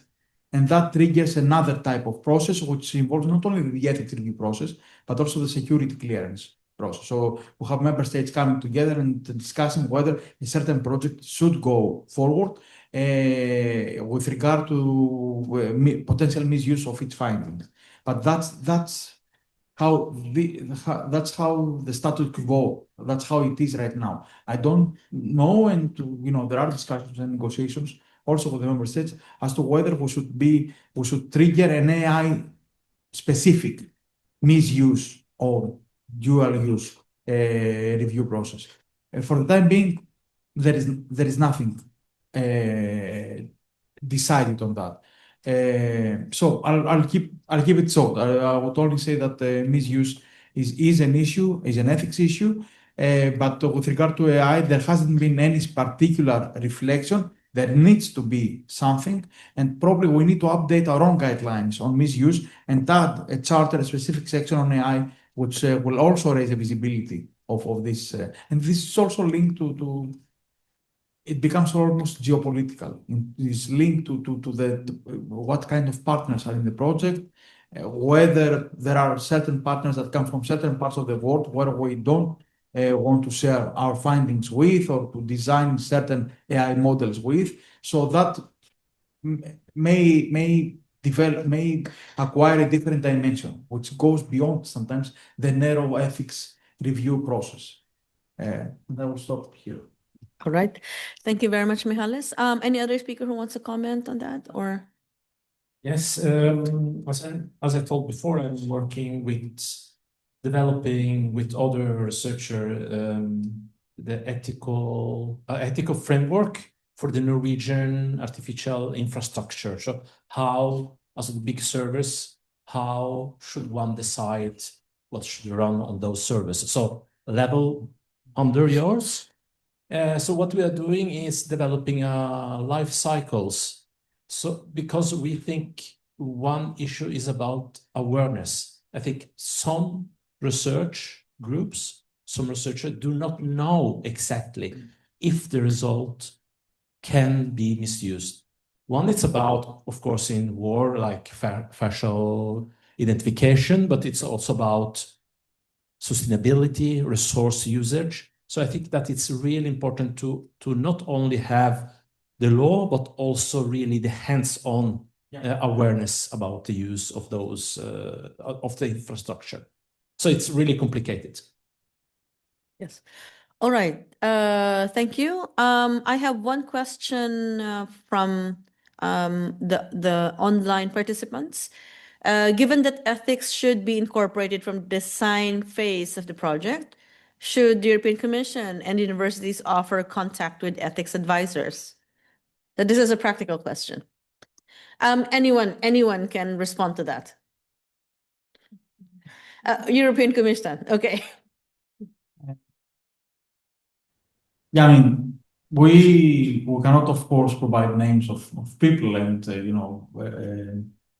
share private contact or suggest contractors or consultants for that. But the idea is exactly to ask researchers and the universities and university and research groups to involve ethicists from the very beginning. And ethicists do not need to be philosophers, do not need to be expert ethicists. Sometimes you need a lawyer that knows the regulatory environment pretty well. Sometimes you need a data scientist that is trained in ethics.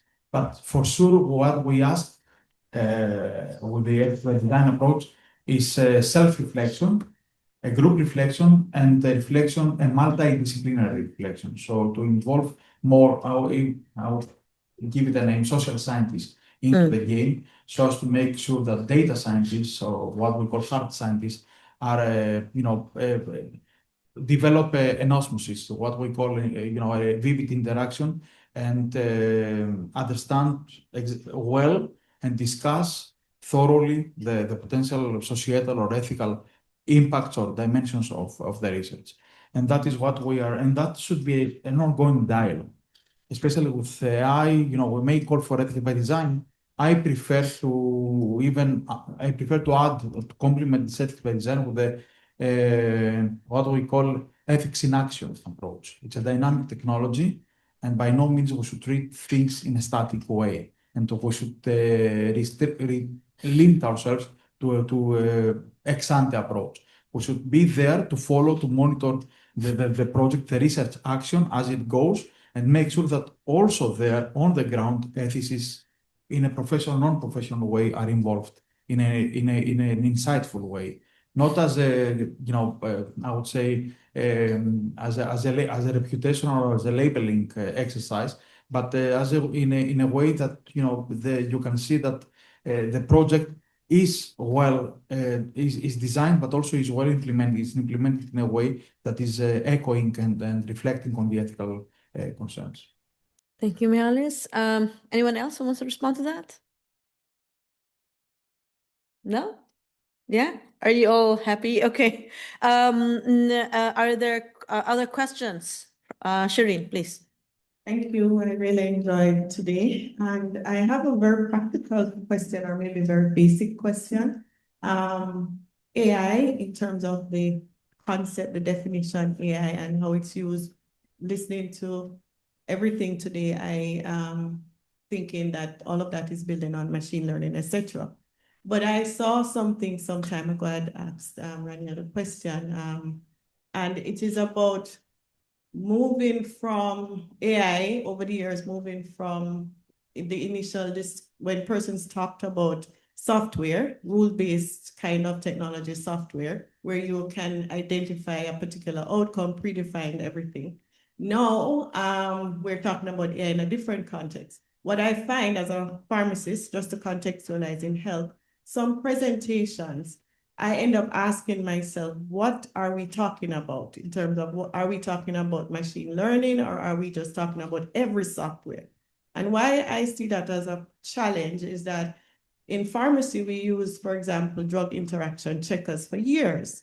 And I've seen in presentations, persons using what would have been rules-based technology software and describing them as AI. So my question to the panel is, how do you navigate that? Because there are times when persons are talking about AI in health and talking about ethical issues, they seem to be just putting everything together, bundling it. And then those who are in practice, which is why I think it's a practical question, now start to question tools that they've been using for years as, oh, maybe I shouldn't trust this system, but these are rules-based tools or software, as we would always call them. But because these examples are being called AI, everything is AI. Even though those who know the correct jargon say AI-driven, AI-enabled, there are those in practice who just don't understand the difference and are confusing it. So how do you address that, if at all? How should we define AI? Should we always start off by being very clear about what we're talking about? Okay, I can relate to that because, yeah, I agree that we mix up things. And these systems are levels. Like in my old days when I was bachelor, this rule-based system, we used to call it expert system. So this was like the early stage of being smart to have rules, if this, then that, and so on. And then afterwards, and before that even, or at the same time, we had this data mining thing. And it was at the same level, like you find pattern in the data and so on. But then afterwards came these clustering algorithms and reinforcement learning and machine learning and then deep learning. And then you have the robots and also the natural language processing that has to do with only text. And then the large language models. So we tend to mix all this and call it AI.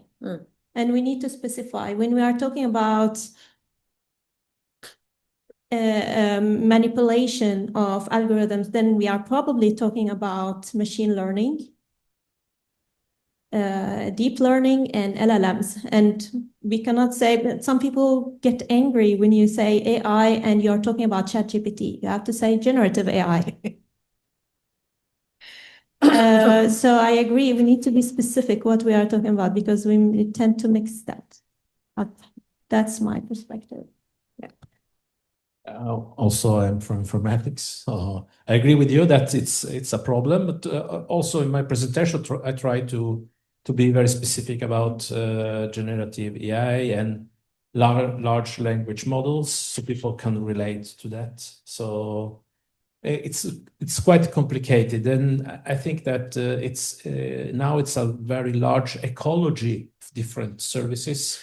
I mean, you mentioned some from the library context, that there are so many different services that are coming, and it's very difficult to understand how they work. So I think I can relate also regarding pharmacy that it's complicated. But so maybe mention these things may help, I think. Be specific. If I may add, this is a big problem, at least for us working at the supranational, the international level, and working with so many different stakeholders. I will say three things. One thing is that for us, the definition provided by the AI Act is the only definition. It has been criticized for being open-ended, for being very broad, but this is the way, the framework or the hook we operate. There is no other way for us to define it in a different way. In practice, we see lots of proposals. I mean, the second point I want to make is that we are covered because we, as an ethics review process, we intervene after the scientific evaluation process. So AI scientific experts have already established whether AI is involved and which form of AI is there. So we take over once there is a clear definitional structure. And then the ethics experts reflect on that. The third thing I want to say is that in practice, we see lots of proposals making use, referring to AI for reasons of impact. So they want to score high in impact. So they will use the word AI or machine learning. And then experts tell us this is not AI or this is standard. This has nothing to do with it's pure some algorithm systems that do not necessarily involve this system, this technology. And what we also see is that some other proposals or experts hide the fact that they are going to use AI simply because they know that once they put AI, the ethics review system is triggered. So we see two tendencies. But the first one is the dominant one. We see a lot of hype about AI also in the research domain. Lots of proposals making reference, extensive reference to AI. When the expert panel reads the proposal, realize that there is nothing of that kind being involved. There is conceptual confusion. There is an overlapping. There is a lack of an overarching definition, and there are different dynamics and different technologies and different trends that are. I think the broader. I know that the broader you go, it becomes unfair or it becomes unjust for those research groups that work with systems that are not labeled or have been used for years and are not shouldn't necessarily be labeled as AI or high risk. It sounds unfair, but all being in the same learning curve, which is for most of us a very slow one or a very quick one, depending on your level of technical background. I err on the side of caution. I would prefer a broader definition and wait for the whole field to mature enough in order to, after that, to draw some more clear distinctions between the different domains. There are definitions, very clear definitions in the technical level, but even there I see the definition provided by IEEE, the world's engineers organization, and the definitions provided by let's say ISO are different ones. So even the engineers within themselves tend to differ. So imagine if lawyers get involved, it becomes even more confusing, and especially lawyers at the EU level, or they have to find a compromise with 27 member states, the parliament, 708 members of the parliament, and the European Commission. It's a political exercise. It becomes almost political. And the actual definition is the political compromise. Should be informed by science, should be informed by technical facts, but at the end of the day, it's a political choice, which unavoidably has some probably negative effects upon this type of communities. Sorry for No, that's fine. Okay. Anu, do you want to give your piece on this? Okay. All right. Thank you. Yes, please. Hey, first of all, thank you for all of you for the presentation. My name is Marta. I'm a data scientist working at SLB, so I'm not from the university side. So my first question is Mihalis, to you. So is it truly possible to establish universal or like one-fit-all principles for AI ethics, or do cultural differences make that inherently unfeasible? And my second question is for Andrea.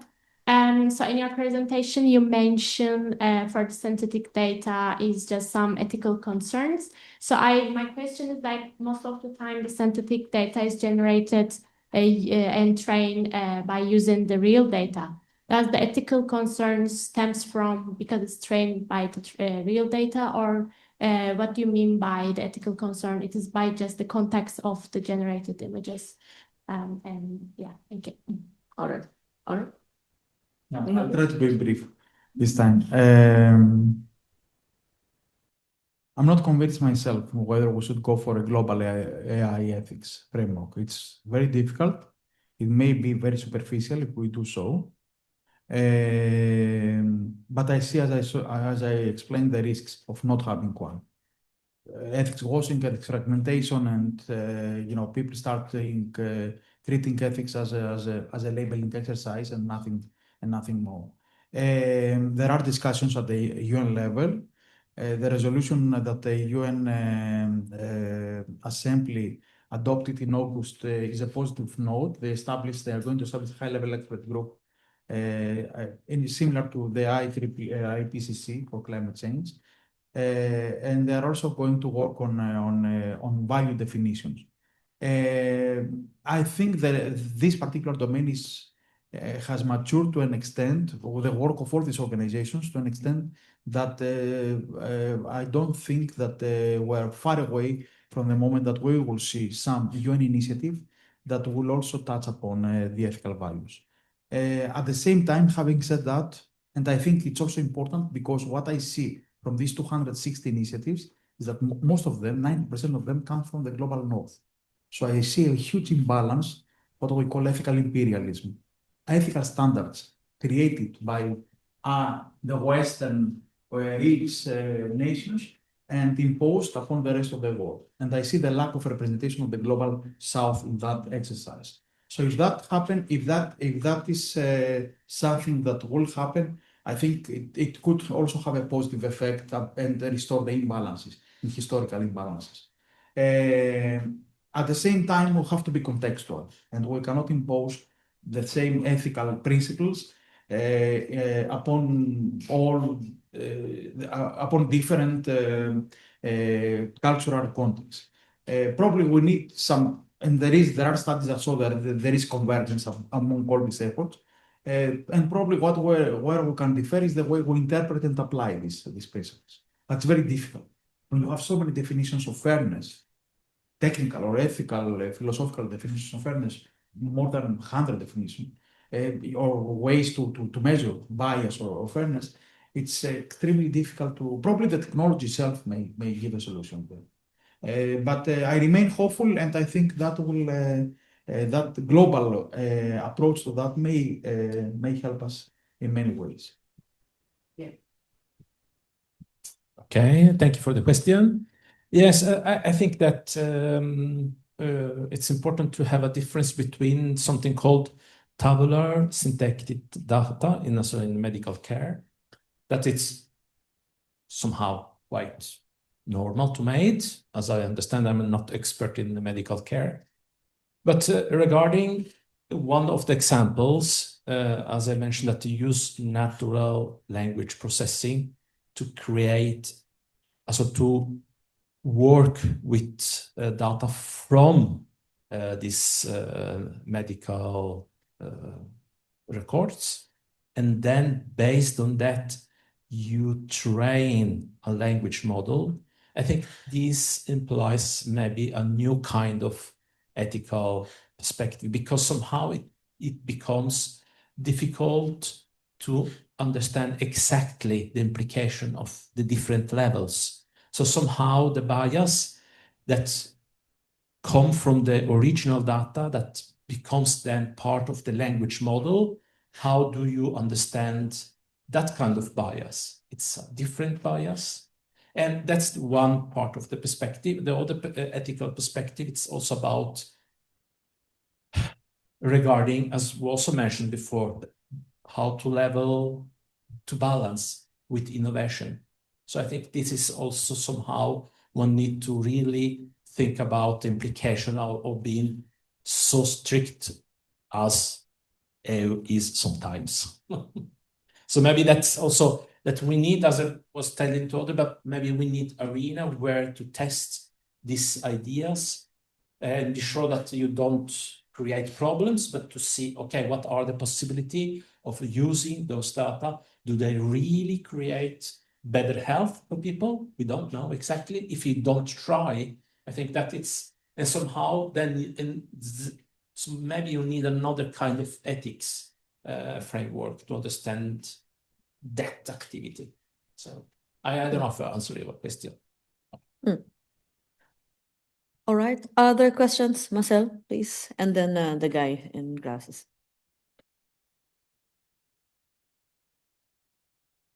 Yeah, this question is for Andrea. My name is Marcel Iglesias, work in media and NGO citizen science. My question is about the hidden values that you actually mentioned in your presentation. Can you please expand on it? And because my concern is that what are the implications of these hidden values on the public's access like the right to access information, and then the content of this information that are being generated by these platforms? Thank you for the question. Yes, it's also part of the hidden value. It's regarding what you mentioned, Kritikos. Michael. Regarding the South, that it's about what kind of data is used to train those language models, and what about, for instance, Sami for Norway, Sami language, or the languages that are not, or competence or information that are not part of those language models. What are the implications? So I know that it's a lot of activity creating small language models. Hugging Face, it's one example that you can take a look and see that there is small language models for mathematics, for instance.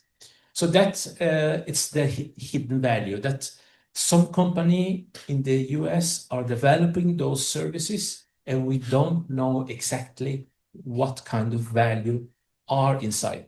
I can mention one example. If you remember in the news that Grok, which is the ChatGPT of Elon Musk, he had put a sentence in the programming, so it was the ChatGPT, the Grok should not say something negative about Elon Musk. So that's something that it's a hidden value. We don't know exactly. So I think creating local, national, like we are doing here in Norway, services are, or for the Europe, like Lumi, in Finland, which is the largest server spark in Europe. It's so important that we have control about the language models, who develop, and how they are trained. I think the research community, the Europe, like I know, for instance, this Nike is funding that they're coming from the Norwegian Research Council, so they are aware about this issue. But also we, as researchers, need to have this awareness when we're using. I know that a lot of researchers are using the ChatGPT from the US, for instance, and this is about competence. And we're really happy about the EA Act that is coming next year here in Norway, because what I think is Section 4 explain that companies, organizations, or like the University of Oslo, will be obliged to give competence to all the staff. I think next year will be a really important year for researchers. Yeah. Okay. Yes, please. Hi, Max Lensink. I'm a guest researcher here at the Center for Medical Ethics from the Netherlands, and I'm also working I'm also teaching and evaluating essays. So I have a question for the last two speakers, I think. Do you think there is a future for written assignments and essays, or do you think that we need to move away from that and more focus on group work and oral examinations, because it maybe we can, of course, provide guidelines as you showed for how to use it responsibly, but maybe it's still too tempting for some students to use large language models. So I'm curious about your perspective. Will there be a future for written assignments? Yeah, I think this is for Rania and Anu. Yes. For now, I don't see future for written assignments, home assignments. We have been asked by the administration, they were blown away by the higher grades. The students just got like inflated, like A, B, and there's no D, E or something. So there's no balance in the grading. So this bell graph doesn't exist anymore. So it's either oral exam or written school exam. It's gonna be unless we have another system to validate the quality of the exam home solutions. Okay, yeah. Yeah. Thank you, Rania. Anu, your take on this? Yes, sure. This is an intriguing question. What we have noticed is that usually learning diaries, where people have to reflect on their own experiences and relate a topic from the class to their practices or something like that. In those contexts, students don't usually need ChatGPT, and we never, evaluate their language or, punctuation and things like that. Essays, I think that this has to do with academic writing. When people are insecure about their academic writing, then they're most likely to use AI. And we use essays to teach people how to do academic writing. So if we skip that, then how will they ever learn how to write research articles, for example? But maybe AI will take over that one as well, so we don't have to worry about it. To me, I think it has to do with when a person graduates from university, even let's say bachelor's level, then by default now we expect them to have academic writing, reading and writing skills. If we never ask them to do it, because I mean AI can help you skip reading research articles because they just summarize it to a 5-year-old or something. And then if they never write anything, essays and things, then how can the university diploma guarantee that they can do it if we never ask them to do it? So I'm not a huge fan of proctoring, but I would say that maybe value development, showing the students that if you write yourself, you will develop your competencies, ask yourself what you are learning. So maybe we have to take a different approach and still ask them to do their writing. I wouldn't like to give up essays. Yes. Good. Okay. Thank you very much. Yes. All right. Thank you. Thank you. Other questions? Yes, please. At the back. Hello. Thank you for your insightful talks. I'm a master's student and I started working on my thesis. And I constantly see people recommending different types of AI to help with their literature or research process. But I've been a bit scared of using them because I have limited knowledge. But I was wondering if you have advice for students currently in the research process.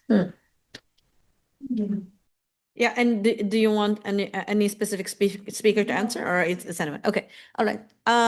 What would be your most practical advice on use of AI, especially for master's thesis production, for example? And I guess all speakers can have a say on this. Maybe just who wants to begin? Yes, please. Well, I think I would start by the guidelines that are a bit generic, but still applicable, that we have at tell them look at the guidelines, make sure that the guidelines, although they are generic, but it tells you that make sure that you are, that the AI doesn't do the work for you. It's like it helps you understand something, it helps you like brainstorm, but it doesn't do the work for you. Make sure you understand if you are doing a literature review or using it in some stages in the literature review, you need to understand how did you do it? What is your protocol? So it's like do not take anything for granted from AI. You need to kind of critical thinking that Anu was talking about. So have this critical thinking when you are using it, and make sure that you are building this idea or doing the work. But if you need some inspiration, that is fine, but you need to understand what you have done. This is what we actually do to, at least. Tell them, here are the guidelines. Use ChatGPT. It's not prohibited, but there are limits. And these limits are this and this and that.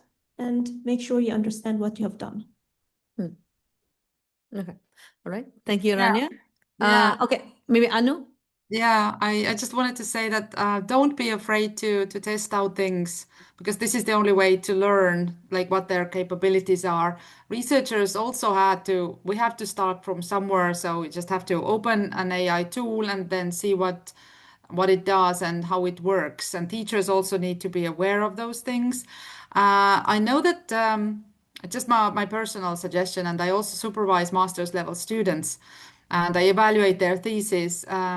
One of the things that I've also seen is like, let's say Consensus AI is a tool that searches from Google Scholar. It just makes a master's level student's life easier if you have, let's say, maybe you have a research question, maybe you have a topic, maybe you want to find out something generic. So this Consensus app helps you find articles that pertain to that one, but it's you that needs to read through the the abstracts first. Maybe you make an initial selection. It helps with literature review, but it's your brain that has to go there. So it's and then another experience that I have with AI tools, none of them does everything. So you have to learn the AI tools, and maybe one of them will help you with one thing and the other one with another thing, but you need to be able to combine these things. They don't do things. They're pretty stupid yet. Okay. Thank you, Anu. Andrea. Yes, I work also at the library here at the University of Oslo. So I have some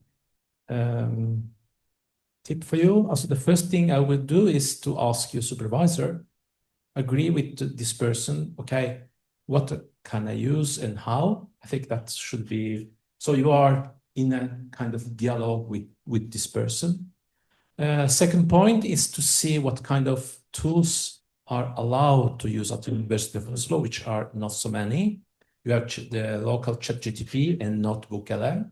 And what you can also do if you are getting some help to have an outline or, as mentioned, or keywords, try to see the difference between ChatGPT and NotebookLM, so you can see what are the difference, how the two works, so you can have a critical approach to what you get back. All right. Thank you. Mihalis, do you want to say something about this? Yeah. Yeah, no, I think everything was covered pretty well by the previous speakers.